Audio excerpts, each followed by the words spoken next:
We're back. We're back. We're motherfucking back. Hello. Is it Gary? Actually, it's Denise. Denise. Hello, Denise. Hi. You're not Denise. Her name's Samantha, but she's a dumb lady, isn't she, guys? I forgot. You forgot? Well, you said I was a dumb lady, so sometimes I forget my name. It's okay. How you doing, babe? Can you say something else? I'm talking. Okay, What good. do you need me Yeah, to say? just want to make sure the sound was on. Yeah, it's How on. we doing, Beaners? It's recording. Bean Mafia? Bean Gang? Bean Trust. The Bean World. Trust. The Bean World. Trust. You like the Bean Trust? I like the Bean Trust. Bean Trust. Yo, it's good to have you back. It's good to have our special guest, Samantha Lee Lopez, back. What's up? You just came back from Nashville, right? In Arizona? I did. We were both in Nashville and I Arizona. was there. I know. I went to Nashville. I went to Arizona. Saw some family for Thanksgiving. We went to did comedy at Stand Up Live. Shout out to all the Phoenix people that came out. I'm sorry if you're a fan right now listening, going, "What the fuck?" We didn't know either. It literally happened. A last minute. Happened the day before. Yeah, I mean, we found out the Thursday before we got. Yeah, we found out like on Thanksgiving because the weekend started Friday, Saturday, Sunday. Oh, was it after Thanksgiving? No, it was literally. So we found out we had to find out on Thanksgiving. Yeah, that sounds right. So sorry if you're a Phoenix listener, but we will be back. Literally, we'll be back. The owner's gonna have us back, so we'll be back next year. Yeah, shout out to Stand Up Live. Great club. Great staff. Everyone there was so nice. Fucking amazing. Oh my gosh. They really were. They went above and beyond. They really did. Yeah. Great fucking club, man. Great club. But that was fun. Got to hang out with our boy Adam Ray. Shout out to Adam Ray. You guys have seen him. He's been doing the pod lately, so that's been awesome. Ray. Yeah, man, that was fun. And then we went to Nashville, hang out with our boy D Bates and the Raw Room. We did that. Saw the Titans. We saw the Titans. I took a lot of pictures of. You did. They lost to the Browns. That's the game we were at, if you're wondering. And it it was not fun to be there. Yeah. Hey, Cleveland Browns fans, you fucking suck. You Y'all travel are well. I do respect that. A little overly excited. A little overly excited, but A lot of dancing. A lot of dancing. I noticed, though, this is my opinion on that, when teams fucking lose always and forever, like, you guys have, then, you're a little excited that you're finally winning a little bit. Good for you. Good you for deserve you. that. Everyone deserves a win. Every dog has its day. That's their logo is the dog, so that's not bad. Oh, really? Oh, fantastic. Good job. See, Did you not notice everybody had like little dog ear hats and stuff like that and like dog bones on their hats? No, and why would it be a dog? Why isn't it just like a poop? They're brown. They should be big emoji. You know what? Big emoji poops. It's time to upgrade. Or Washington football team. You know what I'm saying? You need a logo. Yeah, you guys could be. And you guys are shit. Shout out to Alex Smith. Although they did beat the Steelers. They did, thank God. I mean, thank God. Fuck you, Steelers those fans. people. Even our listeners who are yeah, if you're a from Steelers Pittsburgh. fan, I feel sorry for you. Feel sorry for you. Come out and see us when we come back to that shitty city. Because we like you, just not the place you live and your decisions that you made as a sports program. And the way you support your team. God, it's disgusting. With the stupid rag that you... What? Okay, I won't go there. Don't go there, Sam. You're getting her riled up, Yeah, Pittsburgh. Don't make me put on my Ravens outfit. But yeah, man, that was fun. Got to hang out with my boy. And while we're here, guys, little ad. Go support and follow Darren Bates. DarenBates on all social media platforms, Instagram, Twitter. He's not on TikTok, but I keep telling you, you son of a bitch, get on TikTok. That's for Darren. I'm actually talking to you right now. Yes. Get on TikTok and blow up, dude. It's made for you. It's made for NFL players. Literally. It's an app. Do some silly fucking dance in the locker room and get 1 million followers. Have your podcast blow up. That actually would There do you it. go. That's all you need to do. Just gave you a business plan, bro. Maybe do like a whole TikTok where they're like whipping each other with their towels. Okay. Okay. I don't know what I think that's more of you're thinking of Pornhub, Sam. I'm talking about I'm not TikTok. saying they're naked. I'm saying, like they just got out of the shower. They have a That's- towel around their waist. And they're just spanking each other. They're spanking each other. I think that would get you a lot of followers. Yeah, You wouldn't Darren, even I will notice say that this. anymore. That video will go viral. If you come out with a towel and you and Derrick Henry start spanking each other with towels, Yes. I mean, come out the shower. You know what I mean? That is a viral video waiting to happen, brother. Also, every time you spank them, you go, tighten up. Oh, God. That is really some Pornhub shit, and I am all for it.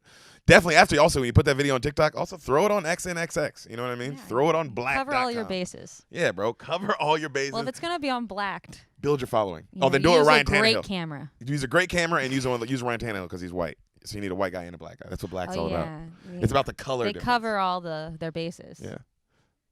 I feel like that whole porn site is literally about the color distinction between a huge black cock entering a tiny white person. Oh, yeah. It's That's like what that's the all yin about. and the yang of the world. Yeah, it's like that circle in Asia where it's half black, half white, and it's like a cookie. Yeah, that's what Is that what yin and yang is? I think so. I don't know Yin and anything. yang, yeah. She's smarter than me. But yeah, dude, that, but with, huge black cocks and tiny white vaginas, which also sounds like a good time. So yeah, go follow Darren Bates. You go listen to his podcast, The Raw Room. I was literally just on it, so go listen to that episode. Oh, yeah. At The Raw Room, on all social media platforms, on YouTube, on Spotify. Go follow, go listen. Tell him the Bean sent you. The Bean Trust. Go show our boy some love, man. He literally takes care of this podcast, so you go take care of him. That's what your job is, Bean Mafia. Bean Brothers. Bean Brothers and sisters. A lot of lady beans out there. There are a lot of lady beans. A lot of lady beans with and some I love vaginas. you guys. I love you too. You're also all hot, and that's You're all awesome. Really hot. I don't understand why you're here because it was way before Sam, but I hope you're staying even though now I hope you didn't see Sam and go, oh, y'all got a fucking cute bitch in there now. I'm gone. Where's that little brown boy? With them. Where's that little brown boy? That's why we were here. Well, I don't know. It's just fascinating that they were listening even before you got here. I mean, we know why they were listening. Oh, I'm watching you, Bean Girls. And the women love it. But yeah, we love all you guys. Go follow Darren Bates. Go show him some love. But yeah, we're back. It was fun. It was fun to be back. I went to L.A. Got to see all my friends. Got to see Brian and Craig Conant and Brendan Schaub and Theo and everybody. Maybe something special coming out this week. I don't know. We'll see. Go check it out on Thursday. Not saying what it is, but a lot of you already know. Anyway, Sam, you excited for this movie? I am. I'm excited. Look, my little feet are. So they can see them. Yeah, put them up so they can see them. I'm so excited. Look how dope your shoes are, too. Show them. Can they see that? Deric got me these. They have cool flowers on them. I don't know if you guys can tell from the image. I don't know if you can see. Here, and if you're listening on Spotify, you definitely can't tell. Sam's going to go show you guys in the camera. Because I want her to brag because these are some fucking dope shoes. Look at those. Aren't those sweet? They're so short. I know. Those are some fucking sweet-ass Nikes, bro. If you're listening to this, go watch the YouTube. That's on you. Yeah. Or at least go like it, and just. Yeah, just go fucking support. Leave a comment, subscribe, like, do all this stuff, guys. You guys all listen.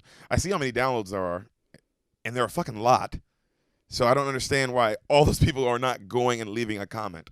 Yeah, leave us a comment. Follow us on Instagram or TikTok or just leave comments, bro. Subscribe, follow like. I'm not saying you do it all the time, but definitely on iTunes, definitely on Spotify, on those and YouTube. Fucking just leave a nice comment, bro. However you listen, whatever that platform is, leave something nice. And if you don't do it, I still love you. But you better come out to a fucking show. Yeah, that's what's most important. That is what's most important. It's your money.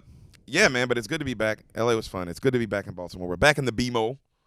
You know what I'm saying? They just shut everything down. Awesome. Brandon Scott. I like you, bro. You're a fucking cute-ass black mayor. He's very handsome. I like that he's from Maryland. Like that he's got a little afro. But hey, bro, quit being a bitch. You know what I'm saying? And I know that's not a nice thing to say. But, what are you doing? You're acting like what? Okay. And I'm not one of these like, oh, let's open up and quit being a because I know I sound like that. But it's like, dude, I'm just saying, you don't have to slice every restaurant's throat with you don't have to red wedding every restaurant in the entire city. You know what I'm saying? New York, L.A., you guys don't have to. You're literally red wedding. That's what it is. Yeah. This is the small businesses red wedding episode. Yeah, every this second restaurant in Baltimore is like Rob Stark. And the mama. And the mom. I know you were struggling with the name. That's why your sentence started taking longer. I was like, she does not know his name. I forgot the wife's name, but the mom, Lady Stuff. She was pregnant when they killed her. Hot. And hot. They were a hot couple. And you know what else? You liked her. Like they let you like. Oh, isn't this girl awesome? That's how they kill people in that show. They're like, oh, do you like them? Dead. Oh, you like Ned? Isn't Ned a great dad? Let's fucking cut his head off. Kill him. And that's how you make great TV. Yep, for 8 seasons, almost not. Well, 7 seasons, almost 8. You almost got there. You almost got there, guys. Almost busted that. You just had to film the Star Wars movies. But we're not gonna get into that, Sam. We're gonna get into this episode because I'm really excited. I'm really fucking excited. But before we get into it, can you do me a quick favor, buddy? What do you need? I want to have a threesome. With who? But ponder that. Hold on to that. That's not the favor I need. That's not the favor I want right now. The favor I want right now, you just sit on that. Put a pin in it. Can you put a pin in that? I'll put that on the back burner. Put it on the back burner? All right, threesome. Thank you, fam. But right now, the favor I need from you, can you tell me what you think happens in possibly my favorite movie of all time? Ooh. Like, it's up there for sure. Remember the Titans. Oh. Well, it's a football movie. So literally, I'm going to just guess that it's like all football movies. Oh, no. It's not like all football movies. It's probably like they're a black team and then like a white guy comes to coach them, and then there's like differences between their races. Keep going. And then they win. And everyone's like, oh, who knew that this white guy was all we needed? And, like... White savior movie. Oh, I mean, yeah. If they're going to cast black people in it in, 2000, it had to be. Like, what were they... That's awesome how much you don't know about this movie. That makes it way better. Okay, cool. You're about to cry like a baby. That's awesome. This is a Disney movie. Yeah, I know it's a Disney movie. Remember how hard you cried, is though? Is it like Miracle, but football? Yes. Remember? No, not like that. Not like that. Not like that. They're not or going the rookie. to the Olympics? But no. Do you remember watching The Rookie how tear-jerking it was? The movie where the guy's an older man, he has a family, and then he becomes a pitcher, and it's just a tearjerker. Yeah, that was a tearjerker. I'm going to cry like that. Yeah. Except way better story. This is a way better sports story and a way better story. Also, you ready? Yeah. This is a true story. Like Miracle. Like me? Okay, actually kind of like Miracle. Keep coming back to Miracle. Great fucking point. I can't even It's deny like one of the few sports movies I've seen. But movie solid starts. Movie. Okay. Yeah, it is. No, it's okay. You're good. Okay. I'm excited to tell you. Honestly, I'm excited. I'm excited to tell you. I didn't mean to cut you off. I'm sorry I keep talking. No, I like it when you talk. It's good. Not every guy says that about his girl, so accomplish. No, on this podcast. The moment we were off, if you say anything, I will punch you. Okay. Anyway. Well, back to how things were, always. Movie starts. Credits roll. Leaves on a cemetery. We see leaves falling on a cemetery. Okay. Based on a true story. Alexandria, Virginia, 1981. Okay. This is fairly recent. Okay. Well, it's 40 years ago, so I guess in you're 30. You're pretty fucking old. Anyway, leaves fall on a cemetery. I didn't know that. We see our lead getting out of the limo going into the cemetery. Mm-hmm. A Mr. of the great Sir Denzel Washington. Did you not know he was in this? Now that you say that, I'm like, oh, I was thinking there is a different football movie with Denzel in it, but I did not know he was in this specific one. So we see our boy Denny Den, all right? And he's getting out with his family. We see another white guy who, did you ever see Armageddon? That's the one where they go, yeah. There's one of the main characters in that, like one of the side guys. He's the other lead in this. He's the other guy. The white guy, all right? Yeah, I remember. And we see him getting out of limo with his family, okay? And then you hear a voiceover. In Virginia, football is bigger than Christmas. Christmas movie. Connections. My dad was a coach, and he loved it so much, my mom even left him for it. All right? Football was not integrated back then when I was a kid. So he and another coach combined the first interracial school, T.C. Williams. Remember the Titans. All right? Mm-hmm. We see literally it's back in 1981. Mm-hmm. Race riots. Yeah. All right, all outside of a building, right? We see the girl who was talking. She's now a little girl. Okay. All right, she's like the little girl. But it was an old adult woman before. She's a famous actress. Yeah, she ended up being a famous actress. I heard she ended up like fucking The Rock too. What? Hayden Panettiere or some shit. Oh, I know her. She was in Heroes. Yeah, her. I love her. She's the lead little girl in this. Oh, she's great in this. She's a great child actress. Yeah, she's had a great career. Did you imagine her fucking The Rock? No, I didn't know they had sex. I don't know where I heard that from. Blowing my mind right now. I could be she's breaking tiny. that right now, but I heard it and it's pretty cool. She's very beautiful. She's very tiny. She's very tiny. She's beautiful, but also I'm afraid for her safety if she's fucking that up. Well, not anymore. He's married now. Well, now he's married. So we see there's race riots outside of a building. Apparently a young black boy was shot in this building, all right, in this town. You see yelling, and then you see the white coach, who I mentioned earlier, the guy from Armageddon. Yes. His name's Coach Yost, all right? We see him and his boys having practice, okay? And that's her dad. That's her dad. Okay. All right? They all come up, the players come up to him, and his star player, a guy named Gary Bertier, who's the other, like, one of the leads in this movie, okay? He comes up and says, Coach, we're all worried about you losing your job, all right? Like, we know this guy's coming in, and we're all worried that you're going to lose your job. And the coach is like, hey, don't worry about that, Gary. All right? Everything's going to be fine. I promise that. And they're like, all right. Right then, we see one of the other leads of this movie. Well, not a lead, but one of the other characters in this movie running down the steps. Guys! Mr. Ryan Gosling. What? Young, baby Gos. Baby Goss? He's young. He's young as shit in this. Like, he's not hot or any of that stuff. He's not cute at all? He's cute, but I'm saying he ain't like the best looking guy in this movie even close. Like, he just looks like a regular kind of guy. Really? Yeah. Crazy. Skinny, not all shredded. Hard to imagine. Mm-hmm. does his part in this movie though. You can tell the boy can act, like because he plays he's a great his role. actor. Yeah, he's one of my favorite Ryans. Yeah, I like him more than Reynolds. Acting wise, yes. Personality wise, well, no one's better. No one's better than Ryan Reynolds personality wise. Yeah, not even close. But acting wise, I mean, Goss is like an Oscar guy. Yeah.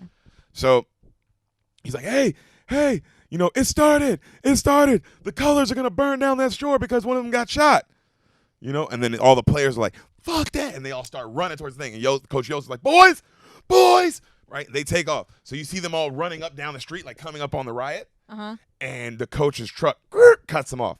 It's like, you boys get in this truck right now.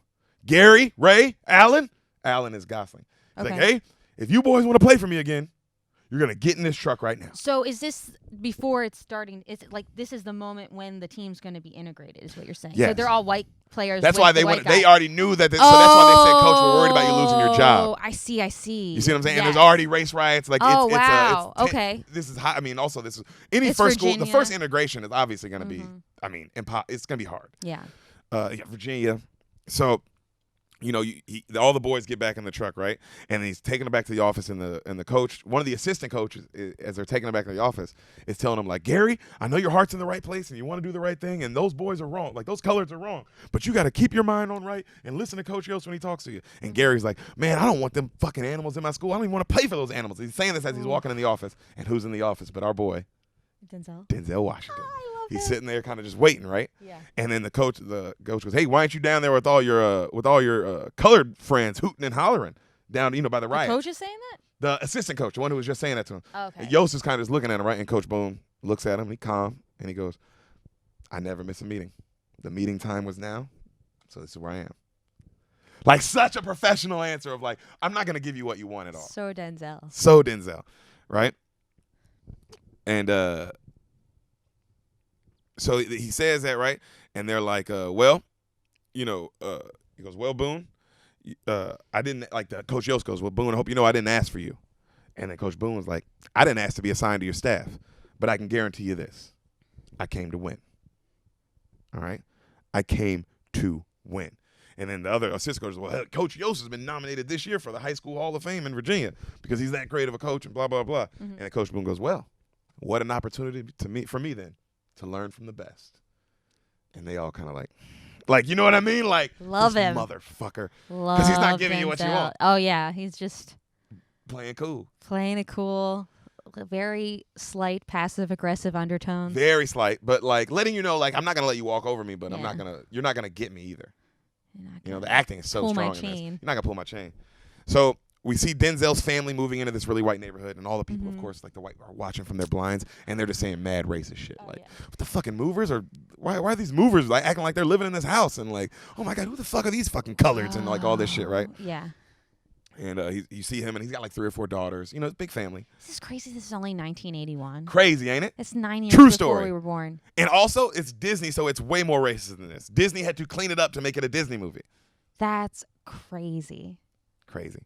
So we see one of the members of the school board go to see Coach Yost at his house. Mm-hmm. All right, and he tells him how we had to give the Negro the head coaching job.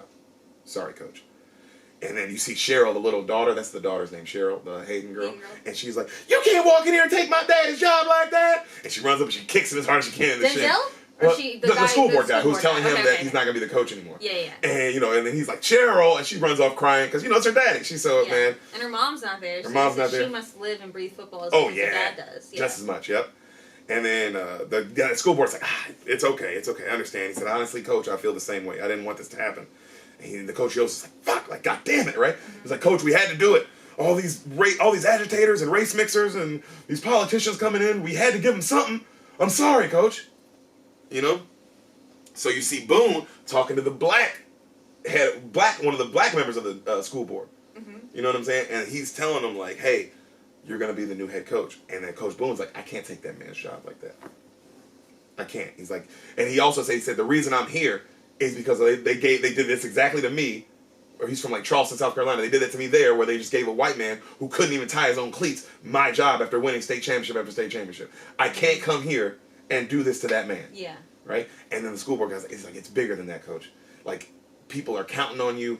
Like, this county's never had anything black folks could call theirs and like something to be proud of. Like, this is bigger than that. Well, also, they literally start the movie with a race riot. So they're trying to calm tensions, yeah. clearly. And this is like, but this is definitely a big but this is like, this isn't going to calm people, though, making, you know that. No. But I get what you're saying, of like, oh, we got to, what white people are thinking of, like, oh, we got to give them something to calm this down. Whereas white people are going to be like, I'm angrier now. Now they're angry, yeah. It's just like you're making, it doesn't fix the problem. 100%. So Band-Aids. It's just Band-Aids. So he's talking to him, and then right then the wife comes up. Herman's wife, she says, Herman, you got to come outside. And he's like, what? And he goes outside. Every single black person in the whole town is there. Coach Boone! Yeah, Coach! Coach, we love you, Coach. Thank you. Thank you. Oh, yeah, Coach, you're going to do it. And he's just like, and then the school board looks at him and goes, I told you, Coach, this is bigger than you. We need you. Yeah. Like, and you see Coach Boone go like, damn. You know, because I felt him of like, dude, I'm not going to take this man's job on some like shit like this. Mm-hmm. You know what I'm saying? Also, if it just happened to you and that's why you're here, you're like, well, who am I? Mm-hmm. I'm just another one of these people, but I get, the town's there. You're like, well, I can't. This is big. This is bigger than me. And then he walks down and he starts meeting people, and one guy's like, so, Coach, my name's Mr. Campbell. This is my son, Julius. Julius, you remember watching Paid in Full? The one with Mekhi Phifer, the drug dealers in New York? I've never seen that. Damn, he was the lead in that. He's the lead in so many movies. He's a great actor. Okay. All right? But he plays Julius, one of the other main characters in this. He's like, this is my son. Could be all state if you push him for it, Coach. Coach, you're our savior. And he goes, whoa, whoa, whoa. And they're like, you're our savior, Coach. You stay. Like, whoa, look, guys, I ain't no savior. I ain't no Jesus Christ. I ain't no Santa Claus. I'm a football coach. That's all I am. Just a football coach. And then they all go, you're our football coach, Coach Boone. You're our coach. Right? It's a lot of pressure. I feel bad for Denzel. That's a sticky situation. So he just moved into this white neighborhood, and they're going to be all mean to him. Oh, yeah. So Boone, he goes to see Yost the next day. Yeah. All right? Cheryl answers the door. She's like, what you want? He's like, hi, I'm here to see your father if he's around. Yeah, he is around. And we got 11 new head coaching jobs and no time for you. And she goes to slam the door, and the dad catches it. Sorry about that. Cheryl's like, and she storms off. And then he's like, I got an office out back. Why don't we come talk, right? Yeah. So they go to the back. They sit down. And he goes, look, Yost, I just wanted to talk to you man to man. I'm sorry about how things went down. I didn't want it to go down that way, obviously, He goes, and Coach Yost goes, that's fine. It wasn't your call. I understand that. But I will admit, I am worried about my boys. And Coach Denzel's like, what you think I'm going to do? Cook them up and eat them? The best player will play. Mm-hmm. Period. Mm-hmm. Which is, I think, is the best thing about sports. That is the nice thing about sports. It's quantifiable. Like, there's no objective. It ain't comedy. It ain't art. Or, it's like, nah, nigga, this shit is mad. This person's good. This person's bad. Or this person's better. Just a little better, and it's like, well, he's better. Yeah, it's he all will play. Stats. It's straight up numbers. Yeah. And I love that. So, he goes, best player will play. And he goes, but I do think things would be a lot easier if you stayed on and be my assistant head coach. Coach the defense. What do you say? And then Coach Yost is like, stay on. Work under you. Get out of my office. Cool. Coach Boone's like, puts his hands up, walks out. All right? So the next night, you see Yost giving a town meeting. Coach Yost to all his white players and all the white parents, right? Uh-huh. And they're like, don't go, Coach, don't go. He's like, look, it is what it is. We're going to let Coach Boone take this year. It wasn't my call, but I'm going to take this year off, and then the next year I'll be coaching across the way over at, like, Hereford. Or, you know what I mean? Like, something like that, like Hartford High School or some shit. Okay. And everybody's like, no. And then Gary, the star player, his All-American superstar, gets up and is like, Coach, I won't play for anybody but you. Gary, don't you say something like that. You're going to ruin your future. No, I'm not going to let my son play for some Coach Coon. Hey, guys.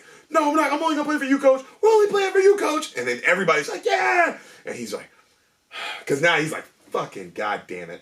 Why are you making take this stupid assistant job? Yeah, it's less pay. Less pay. Also, I wish that's what it was all about. Like, I didn't want to say it out loud, guys, but I have a gambling problem.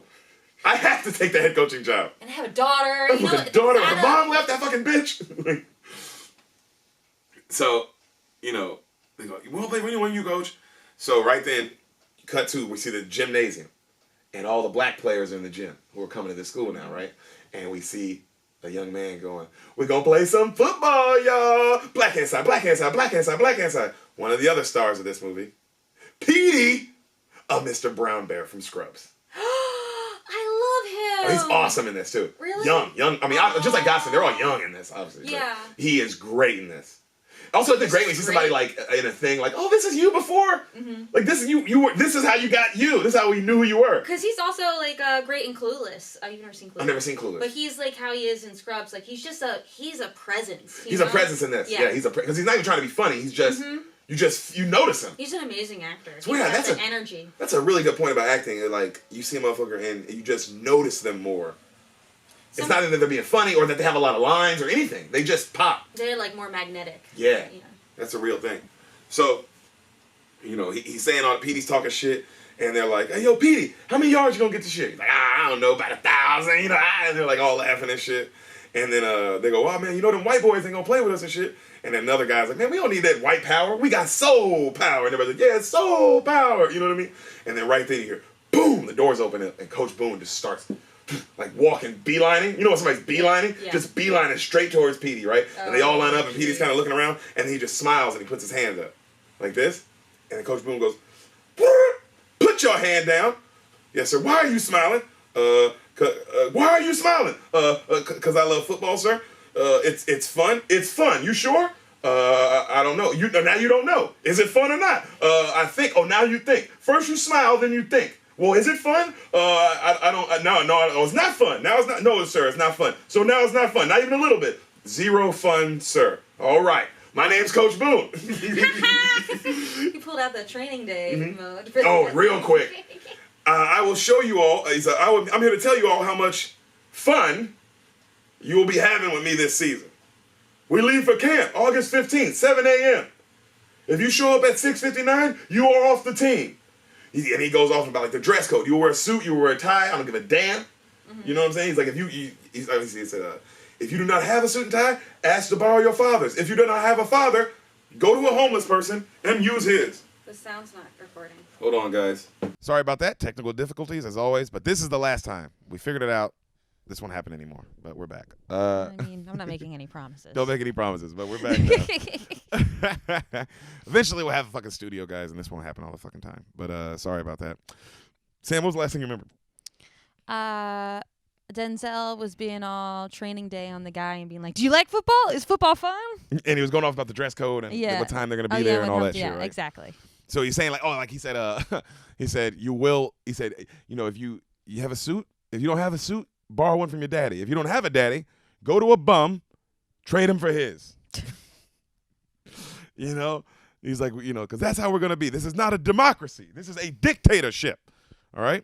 Now go to the line, introduce yourselves. And then one by one, they start going to the line. He's like, "I'm Petey, running back. The running back, y'all." And everybody starts laughing. And then he goes, "What about you?" And he goes, "My name's Jerry Harris. Everybody calls me Rev, quarterback." And everybody's like, "Hallelujah, praise God, hallelujah." And then he's like, "Rev." And he's like, "Just a nickname, right?" And then right then, a big fat white guy runs in. And you'd recognize this dude. Bro, I don't know his name. White dude? Yeah, he's a white dude. Like he runs in because he just got from town. This nigga. Oh, is it that guy that's in everything? He's in everything, bro. This dude, he's fat. I knew exactly who it was. Fat boy. Fat guy and he was him. Yeah, I know. He's in everything. He lost all this weight. Look how he looks now. Whoa, that's what he looks like now? That's what he looks like now. Fucking shredded. Yo, that guy's in everything but as a fat guy. And now he's hot. Yeah. Good for him. He was in that My Name is Earl show. Yeah, he was on that show. Yep, remember him? Yeah, so he's in a lot of one movies. Was he in the Butterfly Effect? I think so. Yeah, pretty sure. The casting in this is pretty unbelievable, as you can see. Yeah. It's like nothing but A hitters, and they weren't. And this was before they were who they are. Yeah, so that's how I think you're definitely if they should give out casting awards, like casting director, like Oscars, for just whoever because when you put something like this together and then everyone in it goes on to be famous, like on some Boys in the Hood shit. Oh yeah, that's a credit. But how would they do that? It's not like you could give it that year. No, you wait 2 years and then you give that one. So the casting credit is for like 5 years prior. Yeah. But so they still have one every year, but it's always for 5 years back. Yeah, that's a good idea. And it's like, damn, look what you like what we watched Jingle Jangle last night. Fucking phenomenal. Oh my God. If you haven't seen Jingle Jangle on Netflix, holy shit. You got kids? Watch it with Christopher. It's a Christmas kids movie that'll blow your fucking dick off or socks. It's so beautiful, and it's a musical, and I love musicals, so don't get me started. Oh yeah, the colors, the writing, the songs, the set, wardrobe, the acting, the little girl. That's how we got it. The cast. The cast is amazing, and it's all like, I mean, the only people you know are Forrest Whitaker and Keegan-Michael Key. And everyone else is a and the toy Broadway is Ricky person Gervais, but you don't know. You don't see him. What? Yeah, the little Mexican toy. That's Ricky Gervais. No, he's Ricky Martin, not Ricky Martin, Gervais. not Ricky Gervais. It's like, why would it be Ricky Gervais? Now it should have been. That'd be funny. That would have been great. I was a little disappointed they didn't give Ricky Martin any like big musical numbers. No, he didn't sing. And it's like, well, he's a singer. I know they just had him be like a silly guy, but anyway. It was really great. The casting is oh my everyone. Gosh. When I was watching, I was like, oh, this cat. A lot of these people are going to go on to be huge. You can just feel it. And if not, they're just going to be on Broadway for the rest of their lives. Yeah. You know, they're just going to work. Always work. Always work. But that's what this casting is like, just phenomenal. So he runs in. His name's Louis Lastic, all right? And everybody's kind of looking at him like, what the fuck? And he's like, hey, just moved in, guys. My name's Louis Lastic. What's going on, everybody? Oh, lineman, I'm here to play some football. And everybody's like, what the fuck is this guy? Right? You tell he's completely like, I don't care about any of this shit. Yeah. You know? Right then, boom, the door busts in. Yost comes in with all the white players, like with an attitude. And they all kind of stand opposite of the black players. Mm-hmm. Kind of a bitch move. Yeah. It's also like we're trying to stop segregation and like we're all meeting separately. Or you come in like that, like to make a statement, you know what I mean? And Coach Boone pulls him aside and goes, you have just disrupted my first team meeting. This is my team now, Yost. If you have a problem with that, you can leave. Like, I'm not going to play this fucking game with you. Mm-hmm. You know what I mean? And he goes, hey, no, I don't have no problems. We'll do what you say. I run the defense. You run the offense. He goes, no, you run the defense under my strategy. Like, you know what I mean? Like, yeah, you run the defense, but I'm still the head coach. I'm the head coach. Like, so we're going to do it under what the fuck I say. Yeah. You know what I'm saying? So I'm Denzel. I'm also Denzel. Who are you? What have you been in? Besides Armageddon. Hasn't even come out yet. So he's like, all right, that's fine. He's like, fine, that's fine, Boone. I'll do it under your strategy. He said, but I want my boy, Coach Tyrell. Remember the assistant coach he had that was talking shit? Yeah. I want him to have a job too. Okay. And Coach Boone's like, you're roasting my nuts, Coach. You really are. You know that, right? And he goes, hey, either I have him or I walk. What do you want to do? Fine. You can have your assistant coach. He'll be on the staff, but I'm watching him just like I'm watching you. Who did you say the assistant coach was? Is it someone you No, recognize? you don't recognize him. Okay. You might see him in you won't recognize. He's not like a big actor. Yeah. So time passes. Travel day comes. The day where they're gonna go to camp. Oh, cool. All right. You see him walk up. Morning coaches. They all got their suits on. All the players are by the buses waiting, and he gives the coach Yost the playbook. And Coach Yost's like this thin. He's like, pretty thin playbook, Coach. I only run 6 plays. They're like Novocaine. Give them time. They always work. And he just walks by. Like, damn. I love it because it's like, damn, this dude, that's a winner. Like, bro, I know what the fuck I'm doing, dog. I know what the fuck I'm doing. Uh-huh. Trust me. You know, don't worry. I've won state championships before I got here. This works. You know? So, right then, you see Gary and his boy, Ray. All right, this other white guy. You don't recognize him, but he's like the other white guy. Gary's the superstar white guy. Yeah. Gary Bertier, and then the guy Ray is like his boy. Okay. So they walk up to Coach Boone. They go, oh, Coach, can we talk to you? He's like, yes, sir. How's it going, Gary? He goes, how's it going? Because he don't know his name yet. He goes, listen, I'm the All-American, the only All-American you got on this team. Which means that's a big deal. If you're All-American as a fucking junior, like, oh, this guy's a big fucking deal. Now, I don't really know that much about football. What does it mean to be All-American? Like, means you're the best football player in America. Who votes on that? People who vote like these high football commissions. Okay. Yeah. Like for high school, there's football commissions who are voting on this stuff, and that's why in every state there's a Mr. Football, and so to win that is like it's the honor in every state. So if you're like so it's like some people are Mr. Football in like this state, Mr. Football in Tennessee, Mr. Football in Ohio, Mr. Football in Texas. You know what I mean? And you have it for each class. So there's 1A Mr. Football, 2A Mr. Football, 3A Mr. Football, 4A Mr. Football, 5A Mr. Football, and then some states have 6A. Wait, where's the 5 in the 6? What do you mean class? You know how big your high school is. Okay. So a 1A school would play other 1A schools in playoffs and games. Like divisions. Yes, like just like in college. Okay. But just because they're smaller. So you don't want to. I see. A 1A school might play a 5A school in the regular season, but in the playoffs, not really, because it's like, well, let's separate them. Because if you're a 5A school, 6A school, that means you have like 2,000 kids in your school. So you have more to choose from. You have way more to choose from. Yeah, okay, that makes sense. You know what I'm saying? So that's what that means. Football is serious, man. It's fucking it pays the bills, don't it? For this country. And you're for welcome. us, actually. It actually does. Keep playing, Darren. So the dude walks up. He's like, I'm the only All-American you got. Listen, we'll save half the offense for your boys. We don't need any of your boys on defense. We already got it covered. And Coach Boone was like, really? Huh. And he goes, what's your name? Gary. You said Jerry? I said Gary. So Jerry. Okay. So if you're Jerry, that like Jerry Lewis, that means you, he points to the other guy, you must be Dean Martin. All right. And he stands back and goes, excuse me, everybody. Everyone. We got Jerry Lewis and Dean Martin here. Jerry writes the songs, Dean sings them, and gets the girls. Let's clap for him. He's the only one clapping. And he's just staring at him. And they're all, of course, all like embarrassed now. You know what I mean? And then he leans up to him. He goes, where your folks at, Gary? Your parents here? And Gary's like, that's my mom over there. And you see a sweet little white lady. Mm-hmm. He goes, that's your mother? And Coach Boone waves. He goes, okay. Well, you know, when we get on this bus, you got your brothers on the team and you got your daddy. Now, you know who your daddy is, don't you, Gary? Gary doesn't say anything. Gary, who's your daddy? You. That's right. Now, is this your team, Gary, or your daddy's team? Yours. That's what I thought. Now go ahead and get on that bus. I love Denzel. Oh, dude, just because it's like, oh, I love it. Also, like, you think I want to embarrass you in front of everybody? It's crazy. What? It's just so crazy, like, in the modern world, to think about, like, a bunch of white guys being like, we got it covered. We don't need any of these big, burly black men on defense. It's like, do you not know what they're capable of? Clearly not yet. So that's why I wanted to keep it segregated. Right? They all get on the bus. Of course, all the white players get on one bus. All the black players get on another bus. And Coach Boone sees that, and he just goes, God damn it. And he gets on the bus. Everybody off the bus. Both buses. Everybody off. So all the players come out. He goes, from now on, I don't care if you're black, blue, green, or orange. Defense, this bus. Offense, this bus. You two sitting together. You two sitting together. Everybody has to sit with an interracial person, right? Okay. Interracial couple. And he goes, and get close to whoever you are sitting with, because whoever you are sitting with is who will be your roommate for the remainder of this camp. So now everybody's on the bus, and they're all black players and white players, because they obviously are like, the black players, it ain't like the black players wanted that shit either. Yeah, no, everyone was like, I don't know you. I don't know you. I had my boy I was going to fucking stay with. You know what I mean? Exactly. So now everybody's on the bus fucking pissed, right? They're all mad. They get to the dorms. They go to like a little camp, like a dorm for 2 days and shit. 2 days are when so this is like summer practice in 2 days before football. You have 2 practices a day, and you do that for 2 to 3 weeks. And this is like even me, every football program ever. You do that for like 2 to 3 weeks until school starts. It's a lot of practice. I know, hardcore too. Yeah, 2 a day, and that shit is like 3 hours. You know what I mean? You got one at like 6 a.m. and then you do another one at like 3:34. Got to get your bodies ready for those tight pants. That's right, boo-boo. That's one way to look at it. So they get to the dorms and immediate problems.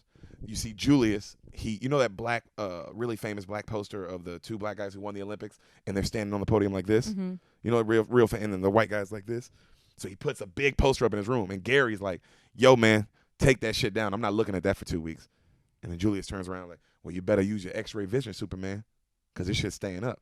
And Gary's like, I said, put it fucking down. Like, make me the motherfucker. And then boom, they just start fighting, fist fight. Bah, bah, bah. And then Gosling is walking by the room, and he looks in the door, and he's like, huh. And he peeks his head back out. Fight! Everybody, boom, flushes out the room. Full-on race fight. Oh, my God. First day, within like an hour of them being there. Wow. Okay. All right, so they throw in hands. Eventually it breaks up. Boone calls them all in. You look like a bunch of 5th grade sissies after a cat fight. Football, you got anger, son. That's good. But football is about controlling that anger, harnessing it, using it to achieve perfection. And we will be perfect, man, in every aspect of the word. You drop a pass, you run a mile. Mm-hmm. You miss a blocking assignment, you run a mile. That's right. You fumble the football, and I will break my foot off in your John Brown hind parts, and then you will run a mile. Perfection! Let's get to work, gentlemen. Mm-hmm. It's one of the best speeches of the whole movie.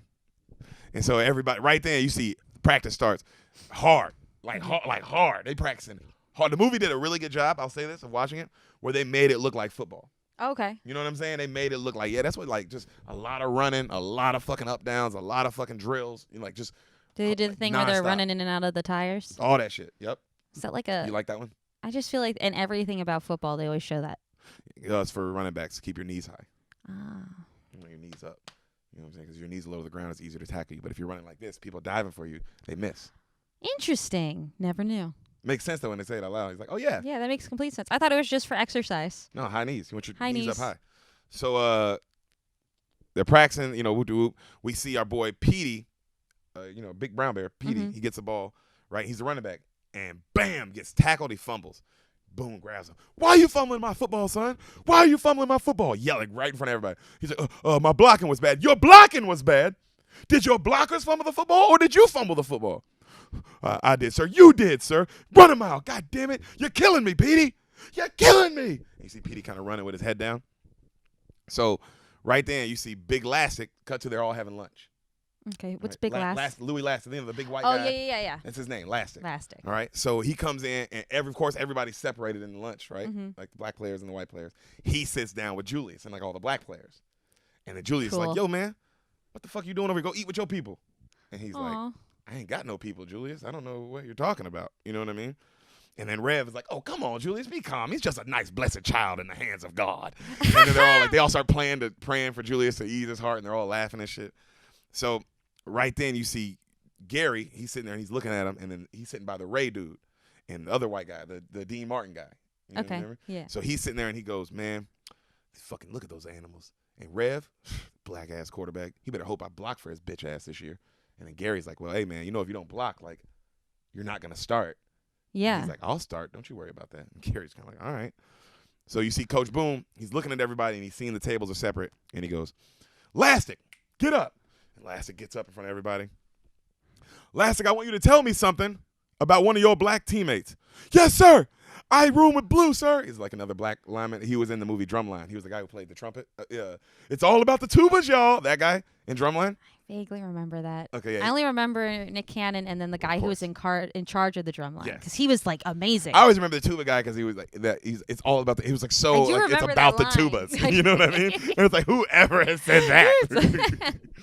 So you see him, that's his roommate. He goes, I room with Blue, sir, and I notice he wears those leopard spider underwear, bikini style, sir. Everybody starts laughing. Funny. He's like, okay, maybe someone that's not your teammate. Tell me something about them.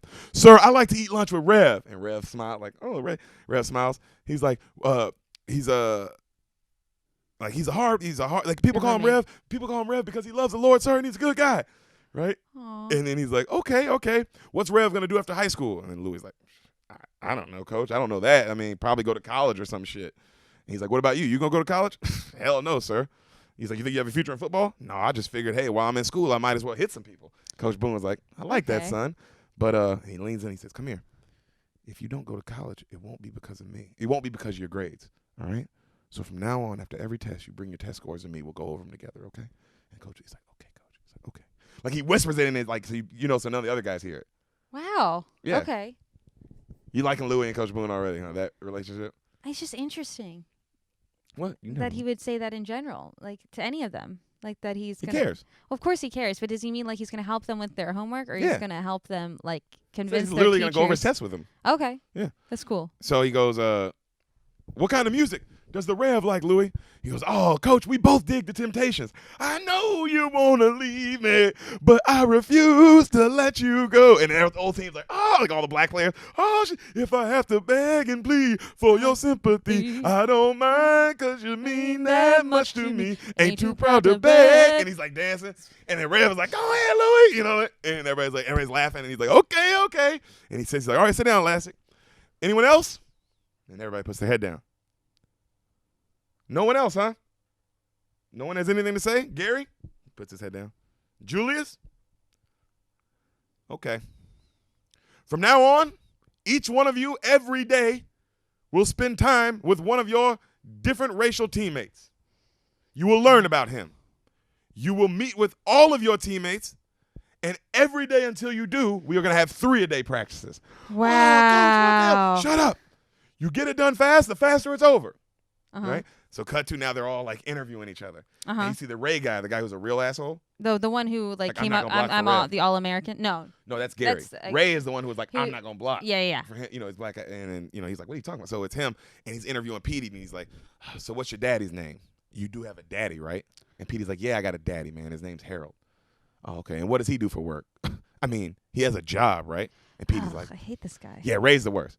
And so then you see Gosling, and he's showing the blue guy country music. He's like, oh, what do you think about this one? He's like, man, does cruel and unusual punishment mean anything to you?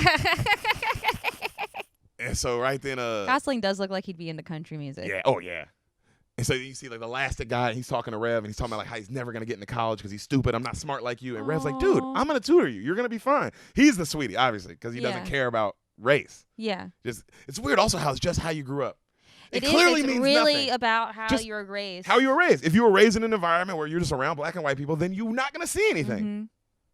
It's crazy how that works. And how we don't just know that already. That has nothing to do with it's So not even big. hatred. It's just who raised you. Who raised you? And where. And also, like, just the perspectives that you were given. Not True. just who you were raised, but where. Like, all the other people that influenced you. Yeah, facts. Big facts. So cut back to practice. We see Gary and Julius going at it. Mm-hmm. Right? The two star players. And Gary's the All-American guy. He's like, blah, blah, blah. You fucking do your job, Julius. And Julius is like, bro, don't ever single me out in front of the team. Don't you ever do that. And Gary's like, I'm team captain. I do what I got to do. And then they start fist fighting. You know what I mean? And the coach Boone's like, break it up. And then his assistant coach, this other black guy, is like, God damn it. You acting like a bunch of bums out here. Line up. Right? So they go back to practice. They're going hard. And then right then, Blue, the black offensive lineman, the one who wears the underwear, right? The leopard print of The it. tuba guy. Yeah. He goes, Coach, we need a water break. And Coach goes, water? Water break? Water is for cowards. Water is for the weak. Water is for washing blood off my uniform, and you don't get no goddamn blood on my uniform, boy. You must be outside your mind. So now, everybody, we will do up-downs until Blue is no longer tired and thirsty. So cut to they're doing up-downs forever. You know what up-downs are? Is it like burpees, kind of? Yes. Okay. Chop your feet, chop your feet, chop your feet. Whistle blows, boop, drop down, pop back up. Chop your feet, chop. I mean, you do that shit for a long enough time, bro. That That'll shit will work you murder out. you. Oh, yeah. So he's doing it for a long time, and then finally Coach Yost comes up. He goes, hey, Coach, I just want you to know there's a fine line between tough and crazy, and you're flirting with it. And Coach Boone kind of smiles and then goes, we're done. Like, all right, I heard you. You know what I mean? Like, all right, go get some water. All right. All right. So right then you see the black players all run up. Like everybody, the team runs up to the water, and you see Cheryl handing out the water cup. She's all happy. And then Rev goes for his cup, and you know the Ray guy? The guy sitting there? Fucking grabs him. Wait your turn, boy. And then Julie's like, who you calling boy? Cracker? Bam! And then full on fight. Yeah. Just knock all the water off. Like, yeah. And they have to go break that up again. Gosh. Okay? So right then you see Julius, he's drinking water out of a water hose, right? Like by the building. And he sits down, and then Gary walks by and bumps into him. And they look at each other. He goes, look, Gary's like, look, man, I ain't doing any more of these 3-a-days. Let's get this over with. We'll get some particulars, and it's done, all right? Because honestly, I don't want to fucking know shit about your ass. And Julius is like, honestly? No. Julius says, honestly, hey, look, man, I can give you some particulars, but you ain't never gonna know nothing about me. You ain't never gonna know nothing about me. And honestly, I don't want to talk to your ass anyway. And then Gary's like, honesty? You want honesty? Honestly? I think you're nothing, man. Nothing but a waste of God-given talent. You don't listen to anybody, man. Not even Doc or Boone.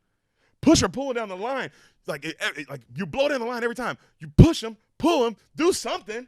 But every time you don't help out, you leave one of your teammates out to dry. Me in particular. And then Julius is like, man, why the fuck should I give a hoot about you? Yeah. Or Doc or Boone or anybody on this team?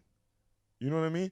He goes, let me ask you something. You the captain? He's like, yeah, I'm the captain. You the leader, right? Yeah, captain's supposed to be the leader, right? Yeah, I'm the captain. I'm a leader. Well, then if you're the captain, why don't you tell your white friends to block for Rev?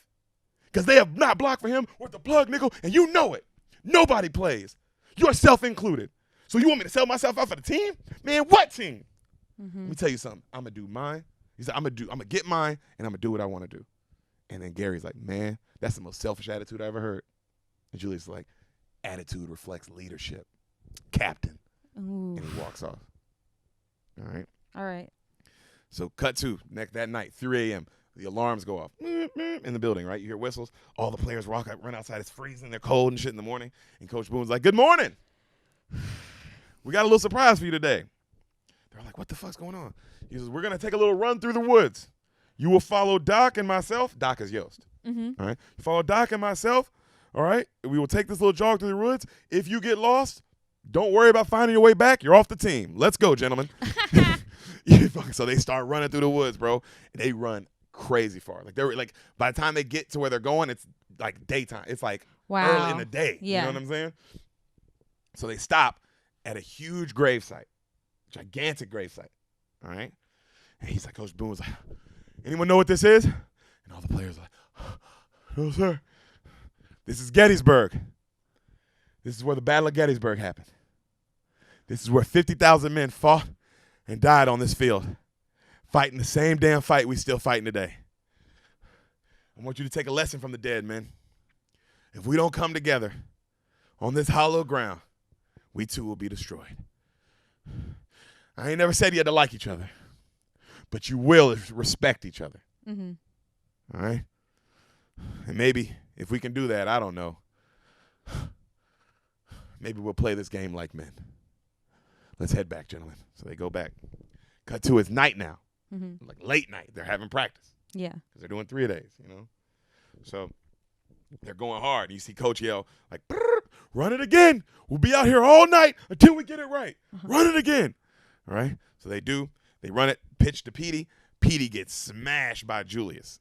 All right? But the Ray guy doesn't block for Rev. Yeah. Like he said, right? Yeah. And fucking, like, run it again. Coach goes, run it again. And Gary runs right up to Ray, and goes, hey, you better fucking start blocking for him, man. That's your quarterback. You gonna block for him. He's like, man, shut up and get off me. Yeah, he's right. You better do your job. Let's go, boys. Let's play. And now the whole team is like, that was crazy. Yeah. Like, he just yelled at him. Mm-hmm. Like another white guy. Whoa, you know? And then Coach Boone smiles. He's like, all right, run it again, boys. So they run it again. Julius smashes Petey again. Yeah. Like, smashes him. And then Gary's like, damn, you stuck him, Campbell, and pushes him. And he's like, yeah, Gary, you know I like me a little contact. And then Gary looks at him and he pushes him hard and he goes, left side. And Julius like, what the and all the players kind of jump up. And Julius looks around and he's like, push it back, strong side, left side, strong side, left side. And everybody's like, ah. And then cut to, like, music kicks in. And now practice is just football. Now they're like in the zone. They're just playing, you know what I mean? And Rev is like, come on, offense. Offense, like, fuck the defense. The defense like, yeah, fuck the offense. Now it's just like what it should be. Defense versus offense. Yeah. Let's go. Yeah. You know what I'm saying? And so right then, as they're practicing hard the next day, we see one of the other leads come up. You don't recognize this actor, but he's the lead in this movie. A really blonde, pretty boy, got long hair, right? Looks like kind of like a hippie. Okay. All right? And he shows up to practice, and Gary looks over and he goes, hey, everybody, look at that fruit cake. Right? And then the coach is like, shut up, Gary. And they go run over, and you see a guy in like a military uniform, right? Okay? And he comes up. This isn't the guy with the long hair. No, this is the Two guy, different his people. dad. This is, I'm sorry, his dad. Okay. The guy with the military uniform come up, and that's his dad, and Yeah. you see his young hippie-looking son. Okay. All right? And he goes, how's it going? This is I'm Lieutenant Bass. This is my son, Ronnie Bass. We just moved from Huntington Beach, California. I'm in the military. That's why he has long hair. Had to explain to everyone. Why he looks like a hippie. All right? It's also a true story. He looked like this. This is crazy. That is crazy. So he goes, he's a quarterback. And then they go, well, Coach, we're pretty good at quarterback. We got a great one in, Jerry Harris, Rev. You know what I'm saying? So sorry, but I don't want to have your son here and come ride the bench, but there's other schools that definitely need a quarterback if you want to go check out one of them. And then he goes, the other schools don't allow black players to play for them. And we're not about that shit. Wow. Because he came from California. Oh, He's like, yeah, it's he's like, I was stationed here, and so and I heard you guys integrated the school, so this is where my son's gonna play. Wow. And this is the military father. Mm-hmm. I guess also you've been in the military. know You know what it is. You know black people. And also you know what it is that you have to work together as a team no matter your race. what the fuck is going on. Yeah, that's very cool. Yeah. So, and they go, okay, well, maybe we can try him out at other positions. And right there, as they're talking, the coaches and the dad, he picks up a football, and Gary's about 40 yards away. He fucking, bam, hits him right in the head because he called him a fruitcake. And they look at him, they go, we'll find a spot for your boy. You know what I mean? And they go, but we're going to have to do something about that hair. So cut to, you see his hair's all cut off, right? Wow. They cut his hair off. And then you see Petey looking at him, he goes, hey, sunshine. Sunshine. Yeah, that's her name, Sunshine. All the players are laughing in the locker room like, Sunshine, yeah, Sunshine. And he turns around and he's like, Sunshine, huh? I can dig it. And everybody's like, oh. He goes, what, you going to leave me hanging, bro? And everybody's like, oh. He's from California, though. Yeah. He's like, oh, bro, I get this. Yeah. And everybody's like, damn, bro, you got some soul power. And they shake hands with him and shit. And they go, man. And one of the blue goes, man, I like that long hair, though. I'm going to miss that. Reminded me of Bert Teer's mama. And then Gary turns around like, the fuck you just say about my mom? He's like, ooh, I like your mama with that long hair. And then everybody's laughing, and he's about to go fight him. And Julius grabs him like, hey. Hey, this is what we do. And he goes, man, don't be talking about my boy mama like that. Especially how I had your mama last night. You keep talking about it like that. I ain't going to take your mama to the prom. And everybody's like, oh. And then Gary's like, he's like, oh, okay. And then it's like, mama jokes keep going. And then Lassie comes by, and he's like limping. He's like, ah. And then Petey's like, oh, shit, what's wrong, Lassie? You good? Yeah, man, I just gave your mama a piggyback ride, and she weighs twice as much as I do. And everybody's like, oh. And then Gary's like, now that's a mama joke. That's a mama joke right there. Right? So they're all having a good time in the locker room, and all the players start singing, "Ain't no mountain high, ain't no valley low, ain't no river wide enough, baby." And you see Gosling like getting into it, and then the Ray guy's like pushing him like, "What are you doing, man? What the fuck you doing, man?" And then the Gosling stops, and then he keeps dancing because the song's playing, and then he gets up and he starts dancing with all the black players and shit. And the Ray guy's pissed. Just pissed. There's always one who can't do it. Let it happen. No, he's like, I have to be white. Control. Yeah, control. That's really what it is. It's all about control. It's just like, if I give him this, then we're equals. Then we're equal, exactly. And who has the control? So, as that's all happening, Sunshine comes up to Gary. Because remember, Gary called him a fruitcake earlier. Mm-hmm. And he goes, "Hey, man." And Gary's like, "Yo, what's up?" And they kind of just stares at him. And Gary's like, "Yo, what do you want?" And Sunshine's like, "You know what I want." And he kisses him on the lips. And the whole locker room's like, "Oh!" Oh, my God. And then Gary pushes him. He's like, "You And he starts trying to fight him. And Sunshine kicks his ass easy. Whoa. Military kid. Yeah. Kicks his ass easy. And the whole team's like, and now Gary's like, "Let me go. God damn it, let me go." Because everybody's holding him back, right? And then Julius comes out. And he's like, yo, what's wrong, man? Calm down. What's going on? He kissed me, man. And Julius is like, like, oh, shit. And the team's just laughing. And Sunshine's just like cockily, like, yeah, because he's just callow. He's like, dude, what the fuck? I get bitches, bro. Yeah, I'm going to put it in your butt, too. I'll put it in your butt, bro. What you want? I'll put it in your butt, and then I'll fuck your mom. What do you want, dude? I'm that kind of guy. That's crazy. Also, like, Southern kids, they can't handle that shit. Like, the idea of, like, oh, you're comfortable being gay and you're not gay, and it's like, yeah, dude, because you realize, like, oh, it doesn't matter. Yeah. None of this matters. But if you're from California, you've seen gay people, black. You've seen everything. Yeah. And it is the 80s. 80s, so you're a little less surprised by stuff. Yeah. You know what I'm saying? But I can see in Alexandria, Virginia. Oh, yeah, because they're like, no offense to the South, but y'all are 20 years behind all the time. In everything. We were just in sports, Nashville, and I was like, is it 1995 here? What is... Yeah, Nashville's still repping Dolly Parton to the fullest, son. I mean, as they should. As they should. She's a boss. So, everybody's laughing and shit. And you see the team all together, and then you see Ray just sitting in his locker, like, just hating this shit. So they have Ronnie come out to practice, and they have him come in, and he tries to play quarterback, and he does like this option pitch, and he can't get it right. What's an option pitch? Option pitch is where a quarterback is running, and he has the option to either run down the field and score, like keep running, or the running back is trailing right behind him, and he can pitch it. So that's why it's called an option. Okay. Because you have an option. I've seen that before. You've seen it a million times, yes. Yeah. But he can't. He keeps messing up the pitch. And they're like, hey, it's our Coach Boone's like, all right, son. Hey, like gets on him. Like, you got this is how you do it. You run it like this. All right, Rev, show him how it's done. And you see Rev come and pull him aside and like help him work on it and shit. So at lunch now, everyone's cool. Everyone's integrated and all that shit. You see Ray come down and try to eat lunch with Gary. And Gary's like, yo, what are you doing? He's like, I'm about to eat lunch with you. Hey, man, this is defense. Go sit with the offense. And Ray's like, you know what I mean? Like, fuck, man. But Gary, it's like, it's not even a race thing. It's like, dude, defensive table. Yeah. You know what I mean? Like, bro, you know? So, right then you see Cheryl come up to Coach Boone, the little daughter, and she goes, Coach, I got to give you credit. You ran a good camp this year. Oh, that's so cute. You did a great job. And then he goes, oh, thank you. It's nice to have the approval of a 5-year-old. I'm 9.5. Thank you very much. And Coach is like, whoa. And he looks at you. He's like, yo, so why don't you get this little girl some nice dolls to play with? And he goes, I tried. She likes football. And you see the little girl like this. Like staring at him like, fucking I like football, bitch. Like, you know what I mean? How come you can bring black players and white players together, but you can't imagine a girl that likes football? Too far ahead? Yeah. And so the next thing you see him running drills and like, will you ever quit? No, we want some more. It's that practice. We want some more. Turn in. And they all go, ooh, ooh, ooh, ooh. They circle up around Julius and Gary, right? The whole team. Okay. This is like after a practice. And then Gary goes, hey, Campbell, I got a question for you. Yeah, what's that, Gary? What kind of power you got? Man, you know I got that soul power. What kind of power you got? Man, I got soul power. But I got a question for you, Bert's here. What's that? How strong are you? Man, I'm too strong. I said, how strong are you? Man, I'm too strong. Bring it in. Victory. Do you want a victory? Let's get a victory. And the team's going crazy, right? Cut to now they're on the bus, and they're all singing, like, Temptations music on their way home. Like, they're all just having a great time on the bus. The bus is still, like, completely integrated. And when they pull up, you see all the parents are like, what the fuck? Yeah, because And the then one of parents the parents weren't there. Yeah, they were like, what, did they brainwash these fucking kids? He's like, oh, he must have. This is ridiculous, you know?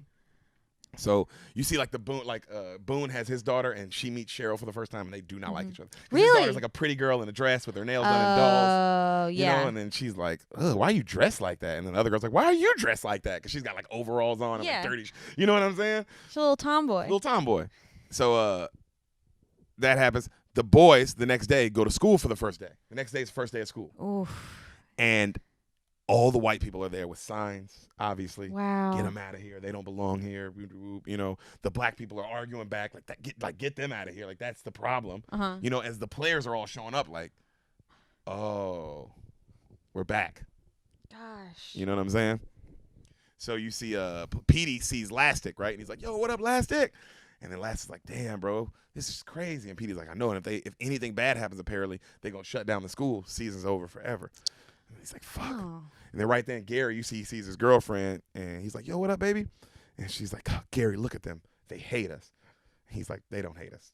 It's fine. He's like, it'll work itself out, I promise. And she's like, you don't know Gary, right? And then right then, Julius walks up. He's like, yo, Campbell, what up, Superman? What up, baby? And he goes, oh, dude, Julius, this is my girlfriend, Emma. And then Julius like, hey, nice to meet you. And then she's like, ugh. And then she walks away. Oh. And then he looks at him like, fuck. Like, you know what I mean? Like, damn, I wasn't even thinking. You know what I'm saying? Like, and then he's like, hey, bro, we ain't in camp no more. It's the real world. And Gary's like, damn. Oh. So right then you see Boone. It's the day before the first game. And he comes out to the field late night, and he's looking at the field. And then the school, remember the black superintendent that gave him the job in the beginning? Yes. He comes out to meet him. And he's like, Boone is telling him, like, man, I love this field. I love it. A lot of people have church as a sanctuary. This is mine, you know? And then the superintendent goes, Coach, I'm so sorry. He's like, what? He's like, this is a no-win situation for you. He's like, what do you mean? You lose a game, Coach. You're fired. They're going to give it right back to Yost. They didn't want you to have it in the first place. They didn't think you'd make it this far. They thought you'd already quit. What? Right? And he's like, are you fucking serious, man? He's like, what about my family? We just moved here. Like, I'm supposed to uproot them if something happens? Yeah. He goes, I'm sorry, Coach. I'm really sorry. I didn't know this. You didn't know this. Well, I guess he didn't. Why would he tell him then if he, you know?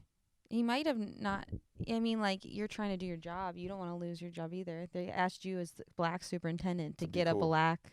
The black coat, and you did. And you're trying to not lose your job because you're also black. And then you hear that, like, hey, if you lose the game, you're fired. And you're like, fuck, I got to at least tell him. Yeah.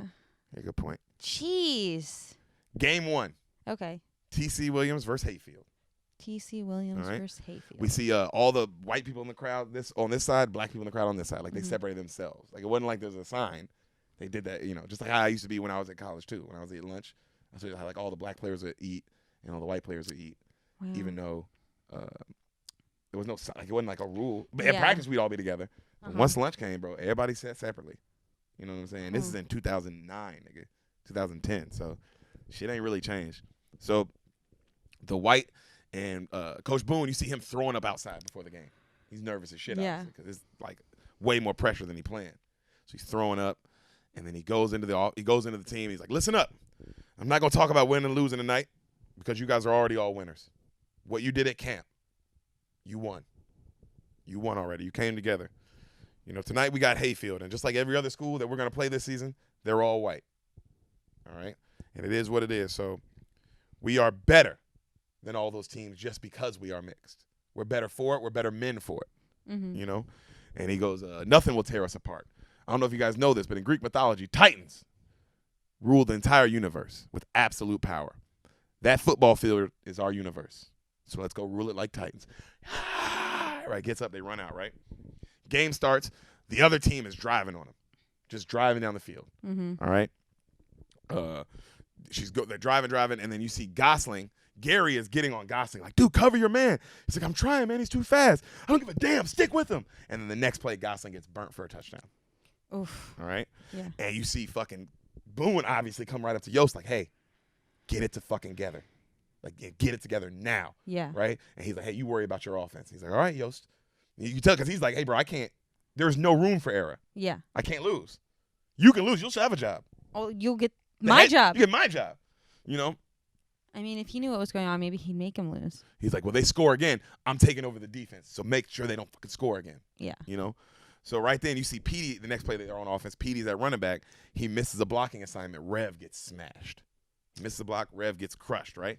Boone grabs Petey, jumps down his throat. Petey, how the hell you missed that blocking assignment? Just going off on him, right? And then you see Petey like put his head down. He's like, son, get out of my face. Because he just has that like defeated kind of attitude and he gets yelled at. It's like, I don't want to see you moping. Yeah. I don't have time for this shit. I need you to be better. I need you to be better and now, like now. I need correction. Yeah. I don't need sadness. And then Petey takes his helmet off and goes walking away like he's gonna quit the team. Wow. Right? And Yo sees it and he runs over to him and goes, Petey, come here, son. He's like, man, coach, I can't play for him, man. He always yells. He's like, I don't respond like that. Like, I don't like it when people yell at me like that. Like, this is he's like, I was a starter at the last high school I was at, and I was great. Like, I know I can play, but I just don't like it when he comes down on me like that. He goes, okay, son, how about this? Come play defense for me. What? He goes, Gosling's getting beat every play. I know you can cover 23, so come cover him. He's like, coach, but I ain't never played defense. He's like, I'm not asking you to play defense. I'm asking you to cover 23. That's all I'm asking you to do. Can you do it, son? Okay. Right? And then as he's saying, like, as he's talking to this, Coach Boone is looking at him, talking to Petey, and he looks at his black assistant coach, and he's like, you think he's doing this shit on purpose? And the other coach is like, what? No, he would never do that. He's like, man, I can't. Like, I can't take chances. Yeah. You know what I'm saying? So right then you see Petey run out. And then Petey's like, what the hell? Yost, what the hell is Petey doing? He's like, I got this. Yost is like, I got it.